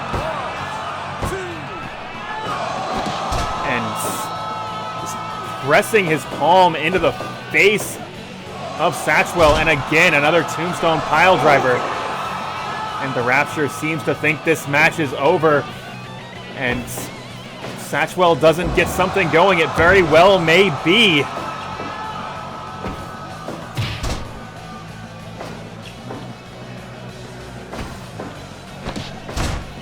Satchwell starting to pick up a little bit of steam here, firing the Rapture into the ropes, and kitchen sink is avoided.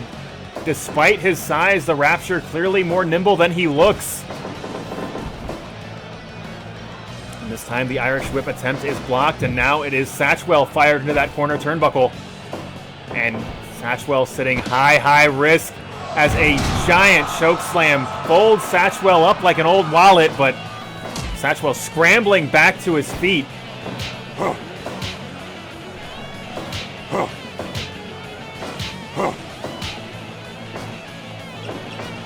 Roaring lariat from Satchwell, but a big boot is the response from the Rapture. But Satchwell starting to get his second wind, but it's like the Rapture more than able to extinguish the flame that is the swashbuckler. Satchwell now going back to basics, going for another pin attempt, but again, not even getting a count of one. The Rapture just too tough. Man that has only been pinned a couple times on Blade. What the hell is the Rapture doing here? Oh my god! Choke slam to the outside, and once again, I cannot state this enough, they are fighting over asphalt, and Rapture suplexing Satchwell, and his leg may have hit the guardrail.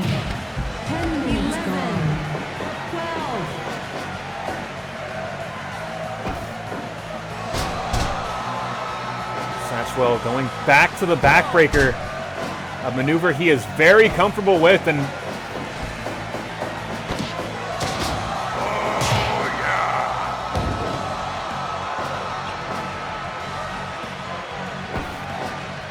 one lift and drop once again, and Satchwell just grasping at whatever he can to pick up some momentum, but the Rapture is just shutting him down at every step, and that is why this man is the enforcer of Nick's wrestling organization. That's why this man is so very dangerous.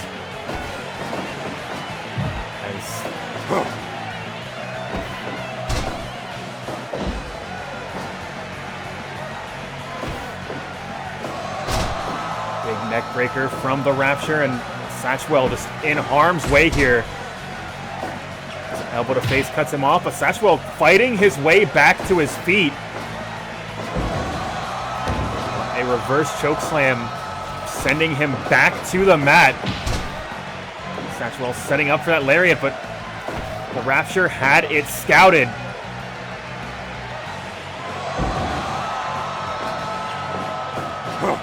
Backdrop Uranagi flattens him once again, and it seems like the Rapture playing with his food a little bit here.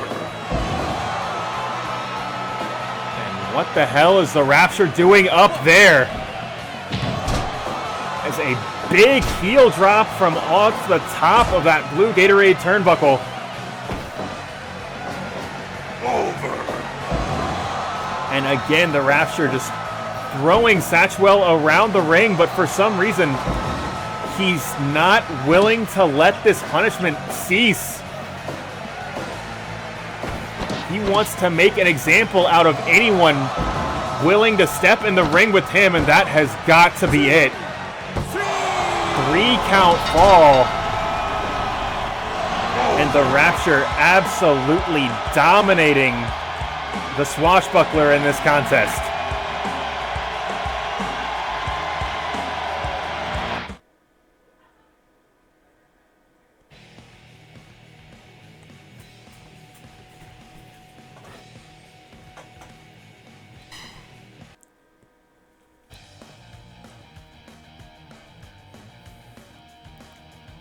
The Rapture, the beginning and the end of any man that would step in the ring with him, and tonight the Satchwell was no exception.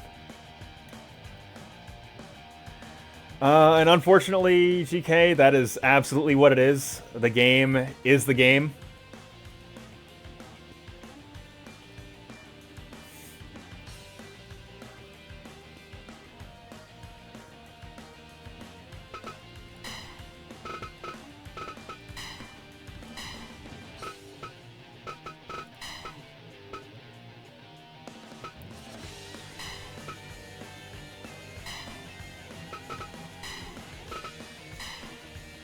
But right now, we've just got a couple matches to go tonight, folks.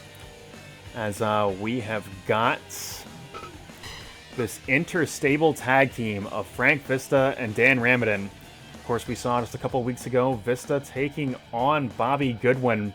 Bobby Goodwin picking up the victory over Vista with that flash roll-up. Is he going to be more prepared tonight when the titles are on the line? Well, there is only one way to find out. And that's to tune into this match coming up next.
Picking the leg, and it looks like he's going to try to out-wrestle Frank Vista, which is a challenging proposition. They call this man the toolbox for a reason, as he has got every tool and then some, but right now it looks like he's going to use that superior size and power to outmaneuver Billy Goodwin. Hold on. Big standing moonsault. And that is the wrestling that we've come to expect from Billy Goodwin, using that superior agility, but beaten to the punch as he goes for that enziguri. Goes for Vista going for the mount tackle, and these two men are wrestling at a pace that is extremely difficult to keep up with just on the stick here. As a step-up enziguri shuts down Vista. Vista responding back with that snapmare, and looks like he's going to bring the big man Dan Ramitin, and flapjack and cutter, but right now your opponent is Bobby Goodwin, and Ramitin sent to the outside, and it looks like he's going to come right back into the ring, and this match will continue.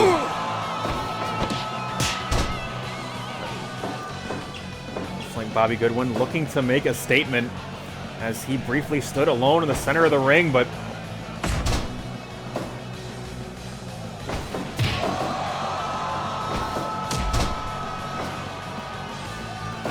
Ramitin, if Vista had the power advantage over these two, Ramitin has that and then some, as this man is all power, and it is nothing short of spectacular how this team has come together.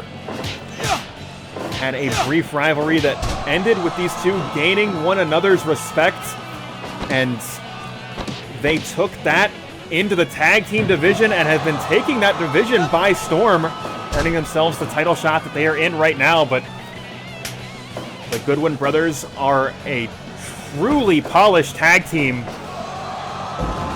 and it will be a challenge to gain the upper hand over this unit. Right now, Vista and Goodwin slugging it out, and Vista gaining the upper hand, at least for the moment, as Billy Goodwin dazed, as Vista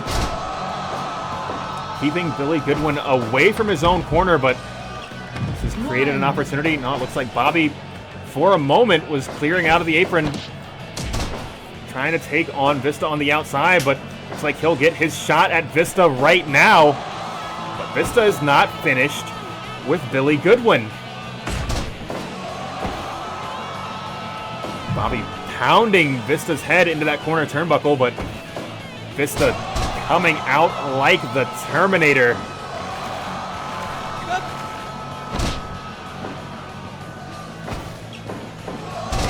And there is the wrestling background of Vista at work here. He lifts and drops Goodwin to the mat repeatedly, and Dan Ramitin is set up here, but the ring veteran that is Bobby Goodwin able to escape the pressure.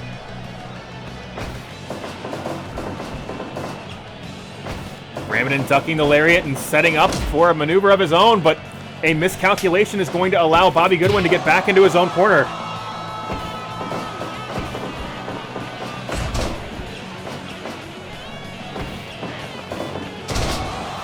And Ramitin now in control. Big guillotine, buries a boot into the chest of Billy Goodwin, and Billy Goodwin going for that patented Knicks Wrestling Organization tag team style, trying to keep this fight in his own corner, but Ramitin able to break the hold and get back into his own corner, and a series of strikes, but big double drop kick.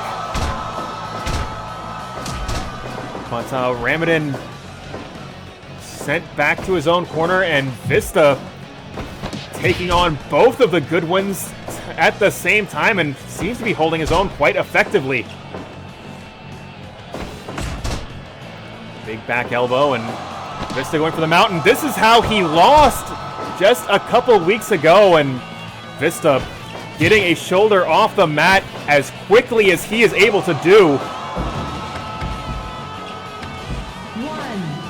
Suplex will send Vista to the outside.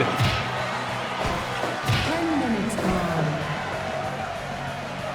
Right now, Bobby Goodwin trying to bring this fight back to his own corner, but big leaping facebuster, but Vista is to his feet first. Clearly the sustained damage this team has done to the Goodwins has been quite effective over the course of this match. Big arm breaker from Billy Goodwin, and super kick to follow up for good measure. And here is the agility of Billy Goodwin on display, but Dan Ramitin showcasing, hey, despite my size, you cannot take me lightly, as he is able to outmaneuver Billy Goodwin.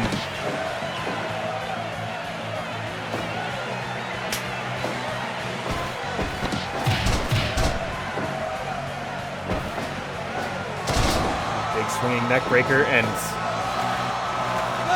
Bobby Goodwin working the arms and neck. Just that combination 2-in-1 hold, and Ramitin's going to go back to his own corner and bring the veteran wrestler into this match.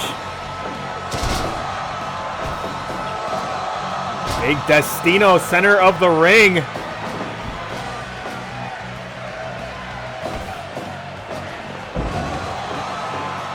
And a sleeper drop, but Vista unfazed. Looks like he will go Destino once more. And followed up with a leaping facebuster, but again, Vista to his feet immediately. But right now, Goodwin getting fired up. Momentum all on his side. Ramitin here starting to grind out the legs of Bobby Goodwin. Trying to tap out the tap out artist, and now Ramitin, big boy senton, center of the ring. Both men scrambling to their feet.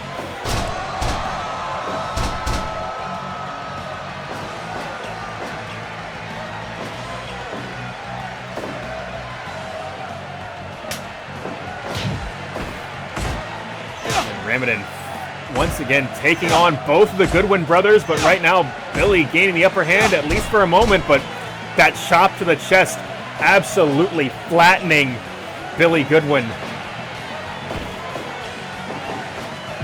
Billy fired into that blue Gatorade corner, and it looks like we are going high risk, folks. And oh my God, Uranagi off the top.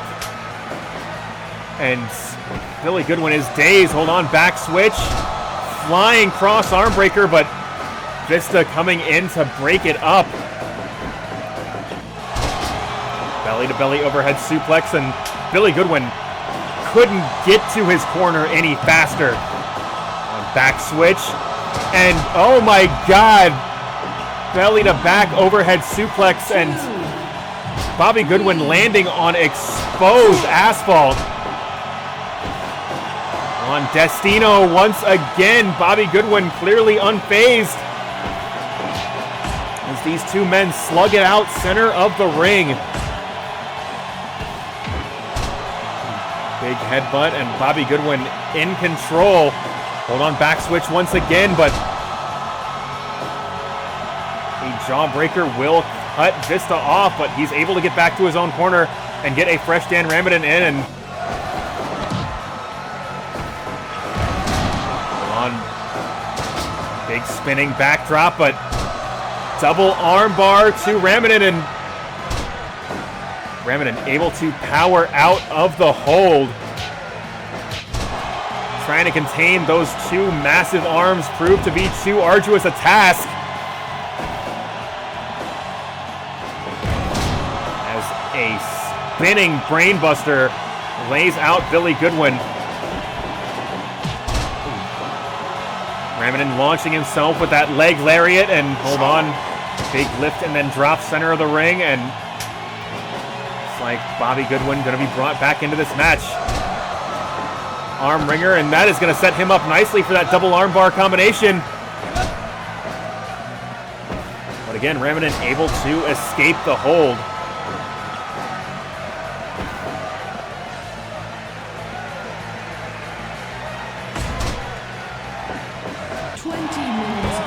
Goodwin going for that cover too, but Ramitin able to power out of that pin attempt as he connects with that slam from Steel City.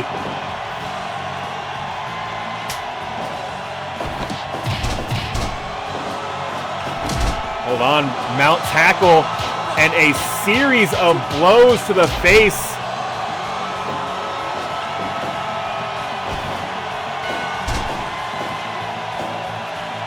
Now, hold on, Vista rolling out of the way. This could be it. Big German suplex. But Bobby Goodwin, too experienced, too well-versed in tag team wrestling, and hold on. A big flapjack and cutter, and Bobby Goodwin transitioning right into that giant swing.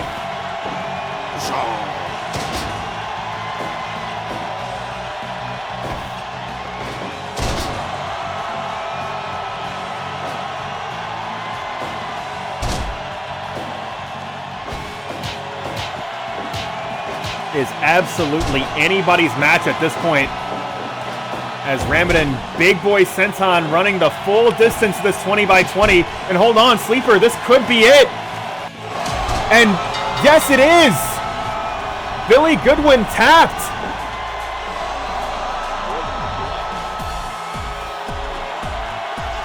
Bobby Goodwin was just a fraction of a second too late. Billy Goodwin could not hang on any longer. And this team that was at odds with one another just a couple months ago have made it to the top of the Blake's House Tag Team division. Frank Vista and Dan Ramitin are your new Blake's House Tag Team Champions.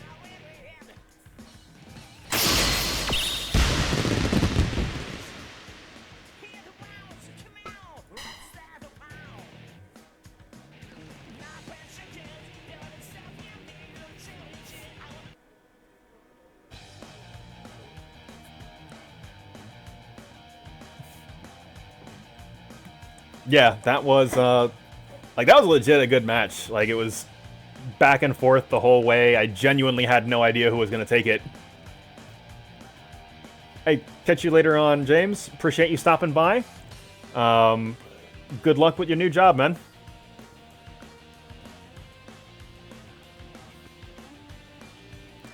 But we have just got 2 more matches for you guys tonight.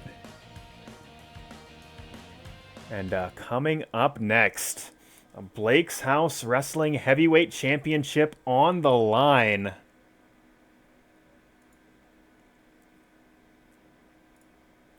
As Terrell Benjamin getting himself a rematch with Laz Cobb. This time in a mixed wrestling organization ring. This time with the belt around her waist. But we will see, is this Terrell's shot at redemption? Or is Laz Cobb going to pick up the victory in front of this hometown crowd? Well, we're going to find out right now.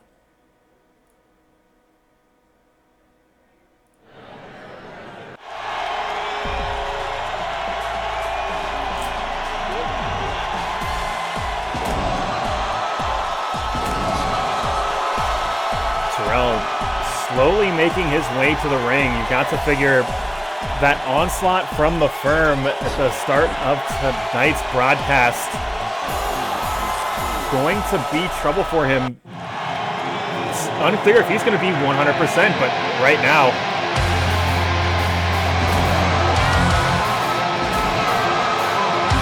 Cobb making her way to the ring, and awesome pyro for the Blake's House champion.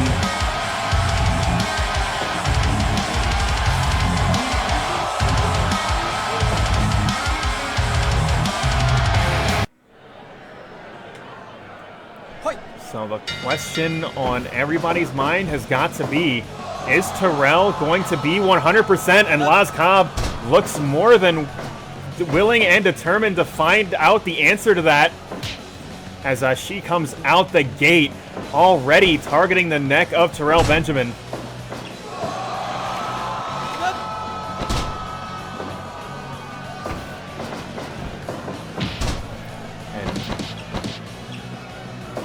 Going for a cover early, but Terrell able to escape the hold. But Terrell just not able to get anything going.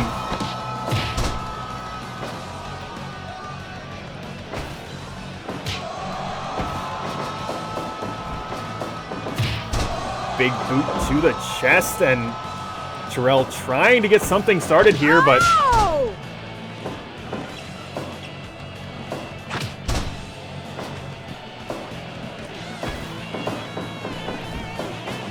again firing Cobb into the ropes, but Cobb meeting him with a knee to the gut.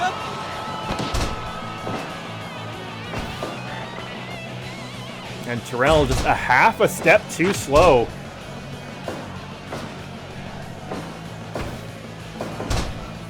One flash roll-up cover, no. Again, not even a count of 1. Despite Terrell, hold on just a moment here. Burning hammer already. 1.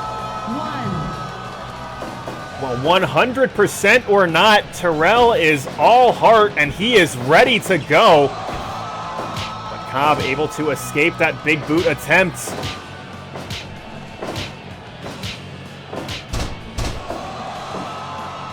But that burning hammer was the momentum shifter that he needed to get back into this match.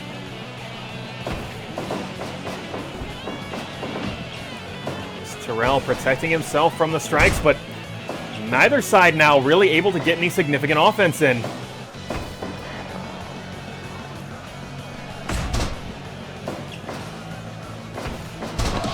hold on, rolling knee bar. Terrell is trapped in the center of the ring, but able to break the hold. Big suplex, and once again, Cobb sent to the outside. 2.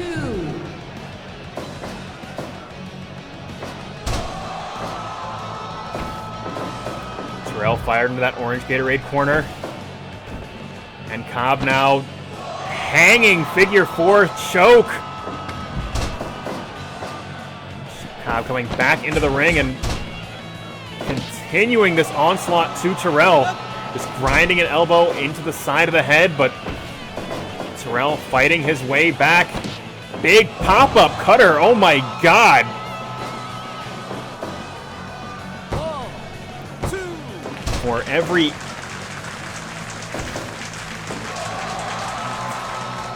Cobb going for the death by 1,000 tiny cuts. Terrell seems content to bring a chainsaw as it is big maneuver after big maneuver.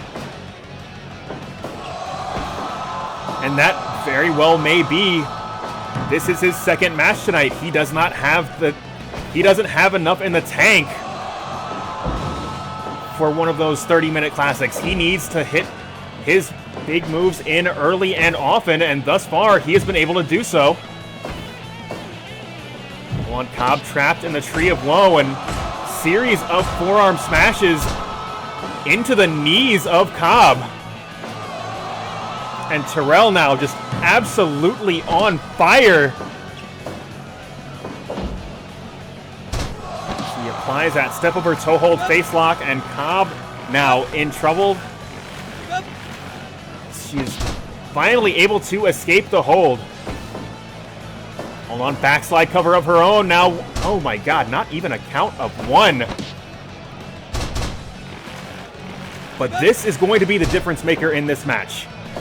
Cobb's catch as catch can wrestling ability, able to grab a hold from any error, no matter how good Terrell looks. One single mistake could result in a submission loss. But despite that burning hammer a second time, Terrell desperately wants his championship back. Hold on, cover 1, 2.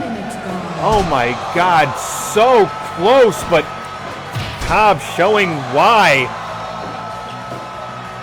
she has won that championship from him in the first place. The resiliency to get up from his finishing hold. The ring awareness to be able to lock on that hold of her own, and flashing elbow, but Cobb is to her feet so quickly. Terrell getting himself fired up, even for this hostile Knicks Wrestling Organization crowd. This crowd getting behind Terrell a little bit, but Cobb able to slow Terrell down. Hold on, big frog splash, but Cobb rolling out of the way. Laz Cobb so very smart. As I said, it is that strategy that was the difference maker in their first match together. Terrell fired into the corner turnbuckle, big boot, but Terrell just blocking that with his chest.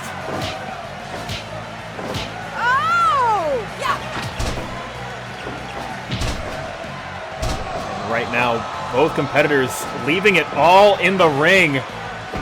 Cobb trying to fight her way back to her feet, but Terrell just will not be stopped as Emerald Flosion flattens Laz Cobb. Is this going to be enough? Terrell doesn't seem to think so. Big boy senton, center of the ring. And this match will continue, and it looks like Emerald Flosion once again. And Terrell going for the cover. This could be it. 1, 2. Oh my god, no. Laz Cobb finding a second wind and powering out of that pin attempt. But Terrell keeping up this momentum in a major way as he connects with a frog splash off the top and follows it up with a big diving elbow.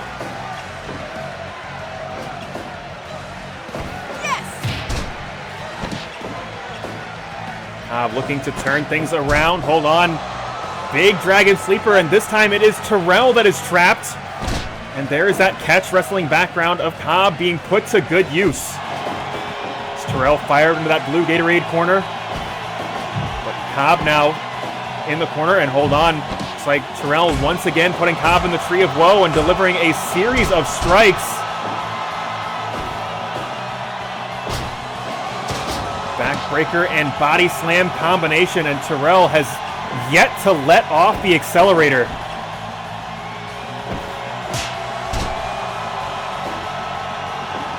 On cover 1, 2. Terrell barely able to kick out at 2. Looks like he wants to continue this fight in that blue Gatorade corner. And this time delivering a series of boots to the chest. Terrell is all business here.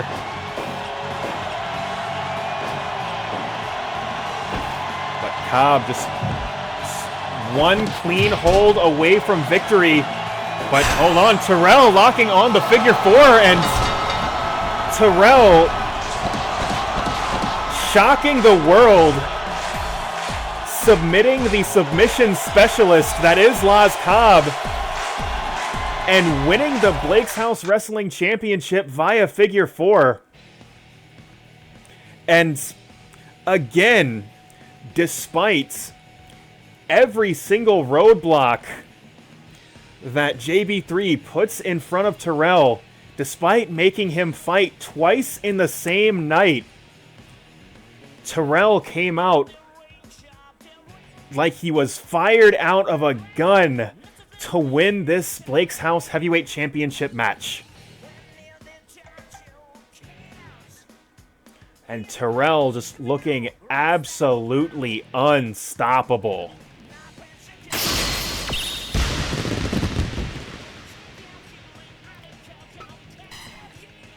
Honestly, I don't necessarily disagree with the 79 evaluation on that.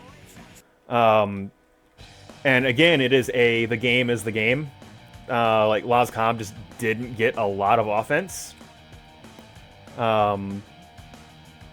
And sometimes it will do that, where, yeah. Like,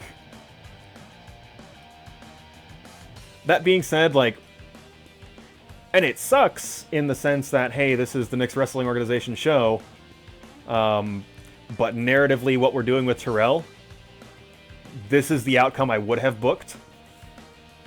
Like, were I the man with the pencil and actually deciding how things went? But yeah, Terrell back on top.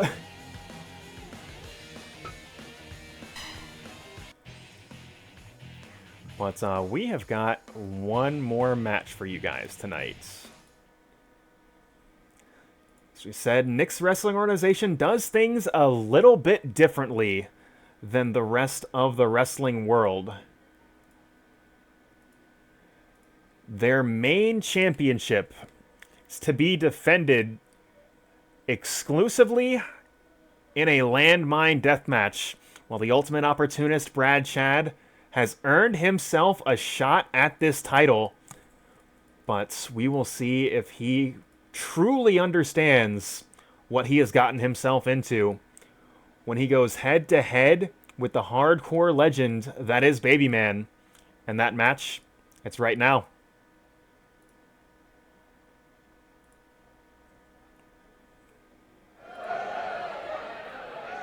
Hi.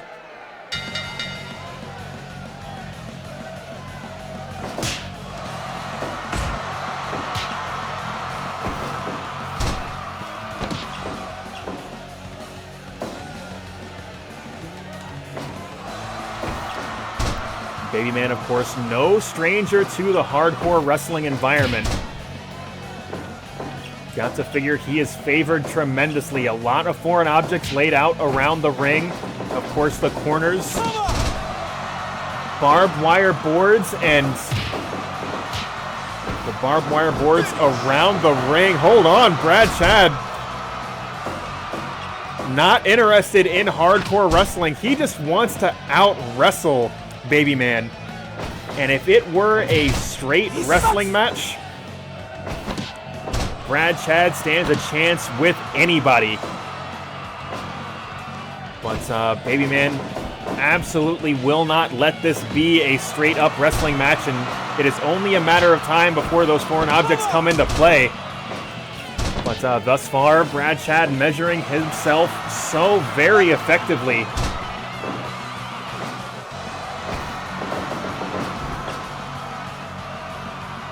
Not allowing himself to be put into situations where Babyman can get those signature holds in.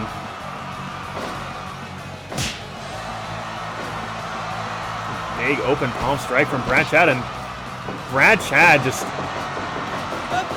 doing everything he can to stay on top in this match, and big body slam onto that steel chair.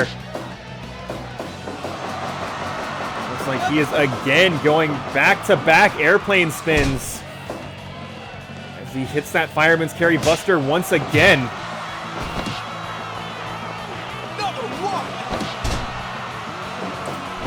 And hold on, Harada is down. But this match is no disqualification. This can only serve to benefit Babyman,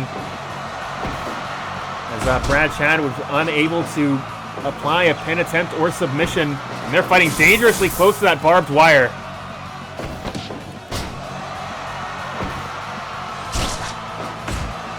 Both men put into that exposed barbed wire board.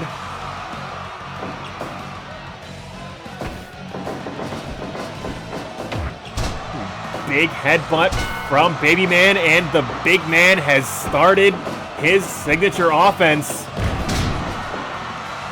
But absolutely gorgeous hip throw from the best in the world, Brad Chad.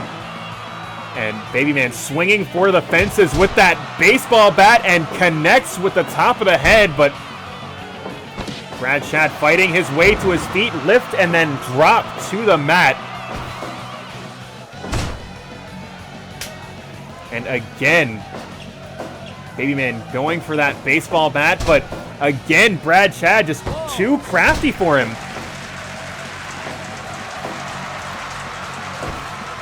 Speaking to Brad Chad before tonight's program, his goal was to out-wrestle Babyman, and so far he has been living up to that game plan.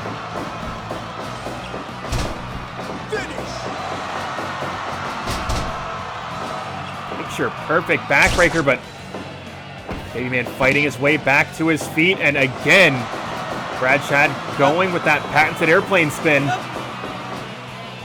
and Fireman's Carry Buster planting him back to the mat.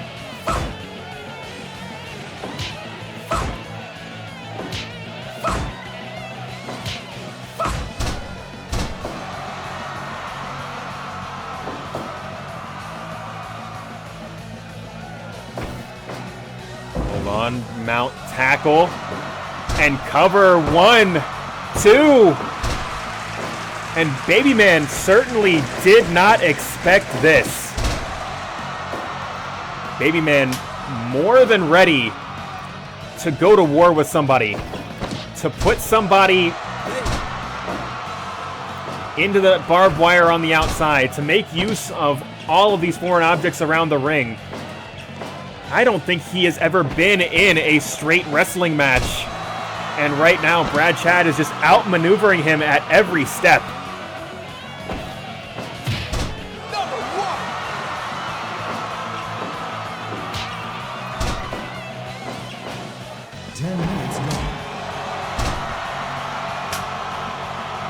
And Babyman looking to make use of the equalizer, swinging for the fences with that Singapore cane, but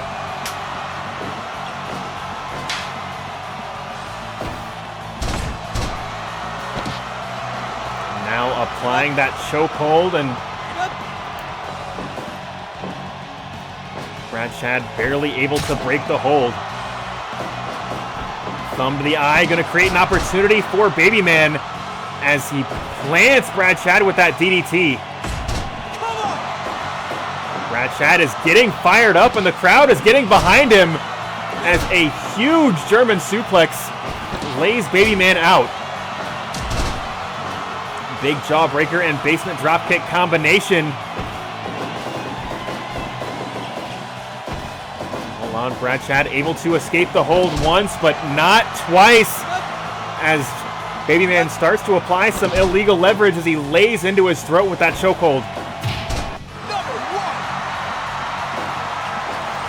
And here the clash of styles could not be more apparent, as Brad Chad has been busted open by that foreign object.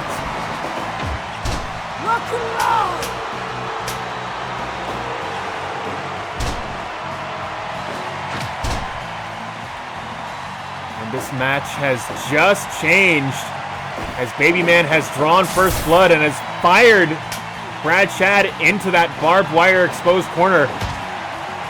And oh my god, the sound of that bat colliding with Brad Chad's head, absolutely sickening. And Baby Man uninterested in competing in a wrestling match.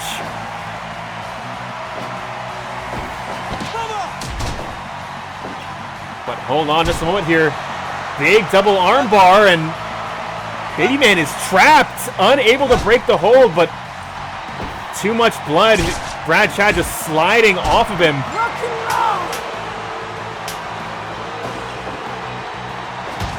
And again, that baseball bat just crushing the chest and head of Brad Chad.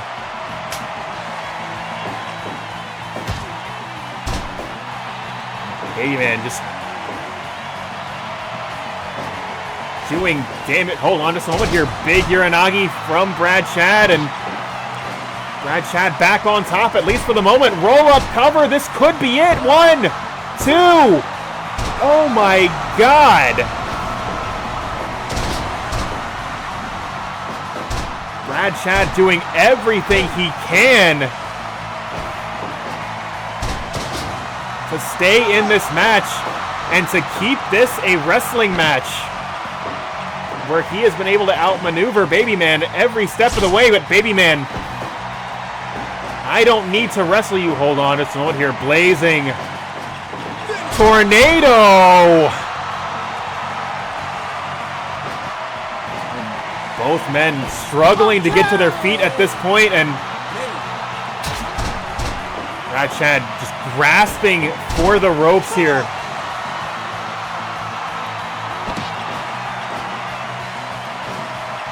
And hold on, this could be it. Submission hold, and Brad Chad has done it. The ultimate opportunist. Baby Man thought he was getting into a death match, but little did he know he was going to be out-wrestled for 20 minutes by the man that calls himself the best in the world, and the man that has earned the right to that title, as he is your new Knicks Wrestling Organization champion.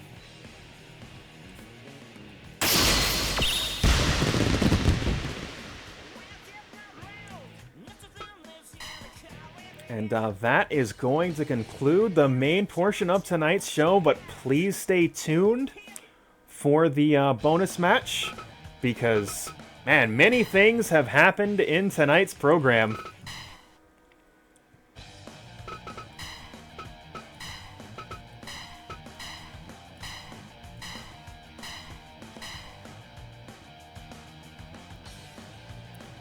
So if you guys see some names that you want to see wrestle, we can absolutely make that happen. But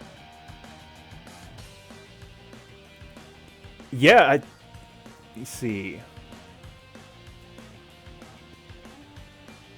Yeah, the only title that stayed, I am okay with that. Every day is Rusev Day here at twitch.tv/MondyCindy. Yeah, the only title that did not change hands was the KOF title, and that is partly because you did pitch a team full of job guys, but despite that, even that was a fun match.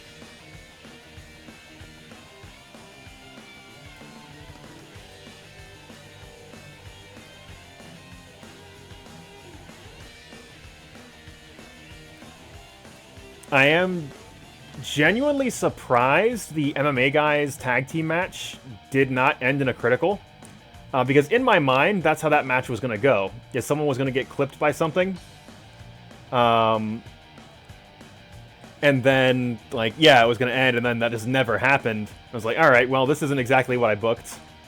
Yeah, and like sometimes it is like that, like in terms of match quality. Although the first fall of DJ Dix versus Nick was like legit good, and the other tag team matches, the Jim Jack and Studley versus Solarion and London, and the Goodwin brothers versus Vista and Ramitin. Those were also legit good. But yeah, like, all the other matches, like, did real work in advancing the story.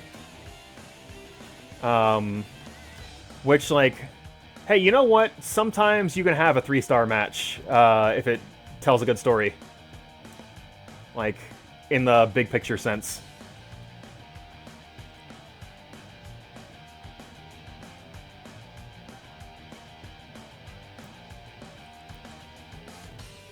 The fucked up thing, and like we kind of talked about this before. You want Nyla Rose, the native beast? I can make that happen. Is one, when a character is champion, you are locked out of editing them at all. And two, when a character is champion, they can only defend in the attire they won the championship in. And both of those things are like really weird decisions from like a, like, I see literally no reason for this to behave the way it does, but here we are.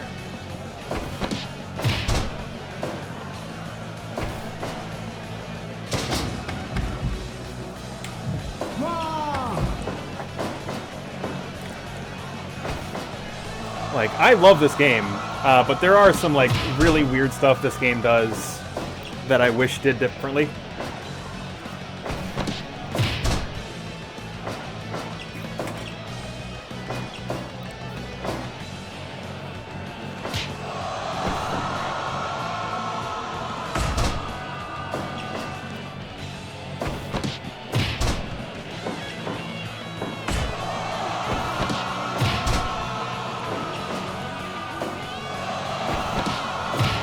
Yeah, honestly, like, all the major stables got some cool shit to do.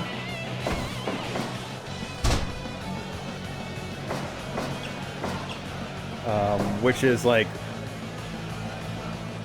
honestly, like, a totally ideal outcome is, like, hey, your guys, my guys, and GK's guys, like, all got to shine at key moments on the program.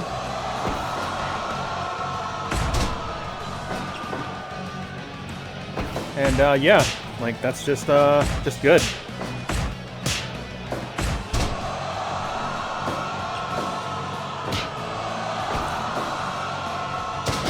Yeah. Hey, man, they earned their way into that #1 contenders opportunity. Like, they were winning pretty consistently.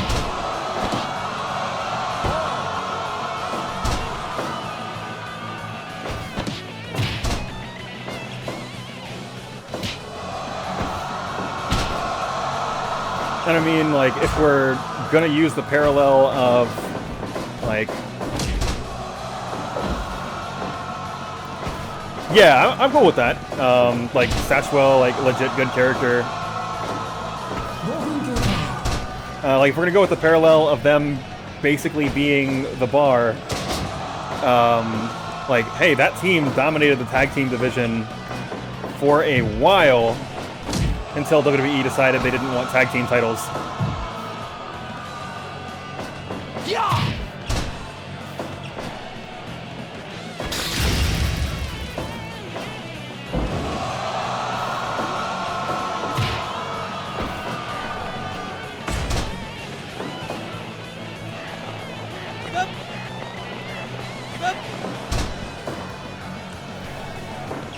We could have him go for the Blake's House singles division, and the only reason I say that is because we're kind of,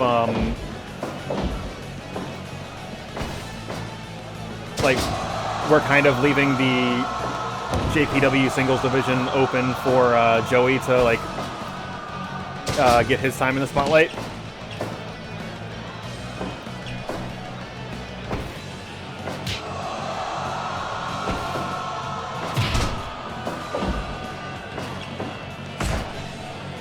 But I don't know. We'll workshop some ideas for, like, what he can have storyline-wise that makes sense.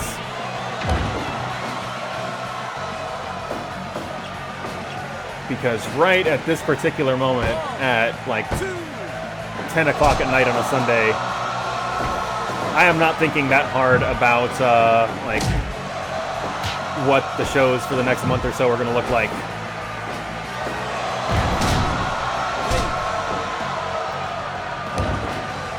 But yeah, like legit have plenty of options coming out of this program.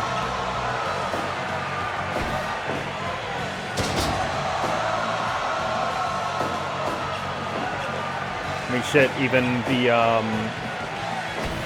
Jim Jack getting that last-minute shot on Solarion, we could actually give Solarion like one of his first marquee opponents that that Kurt London hasn't already fought.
Could have them both doing like individual single stuff if we wanted to stretch this out into like a little bit of a rivalry.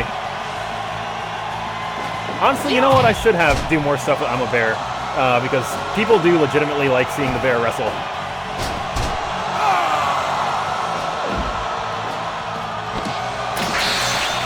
Ooh, hold on. Rusev breaking Nyla Rose's back, making her humble with the accolade.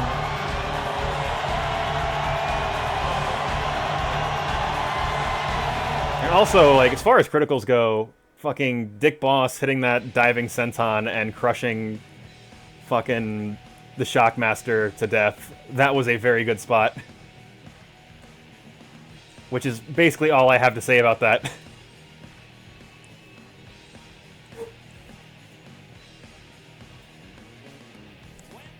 Yeah, I was not at all prepared for that, especially when he wasn't even the legal man. I also think that might be the first time he's actually hit that, because that is his finish. And, yeah, right, he hits it, and then someone fucking gets obliterated. It's very good. Wrestling in video games, good sometimes, sometimes not good. Like the time when entrances just mysteriously turned off, but I think that's going to be it. I'm going to do my regular sign-out. None of the regular Blake's House guys are streaming, so I will be watching one of the SB Nation guys streaming College Hoops 2K8, because that has been a pretty fun series to follow on SB Nation. But I suppose I should do my regular sign-off stuff. Well, if this is anybody's first time here, we do this every Sunday night right here at twitch.tv/MondyCindy. It's an episodic wrestling show, so any storylines you saw this evening, they are going to be continued and advanced in the following weeks until we stop having fun doing it, and I don't see that happening anytime soon. Of course, you saw them hanging out in the chats. Troll Wizard and the Gatekeeper 24, both of them, I legitimately could not do this show without them, as far as them submitting characters to use and submitting some storylines to use with those characters. Lado Copy dropping by briefly. He's also got some, has done some big assistance as far as writing and graphical work, and of course could not couldn't sign off without speaking on Maglo. You can find his music at maglo.bandcamp.com. He is responsible for the opening theme, the theme of DJ Dix, theme of Maglo, and theme of Zero Lopez. And maybe some more music to come. If you are interested in any of the other things that I do, I am most Wednesdays streaming NHL 20 right here at twitch.tv/MondayCindy at 8 p.m. Eastern Time, Wednesday nights. Myself and Heavy Kira will play NHL 20 and then bullshit for an hour or two about whatever thing we've got going on. I do not have something for you guys to watch. Like I said, I'm going to go hang out and watch college hoops. So, hope to see you guys next week and catch you later on.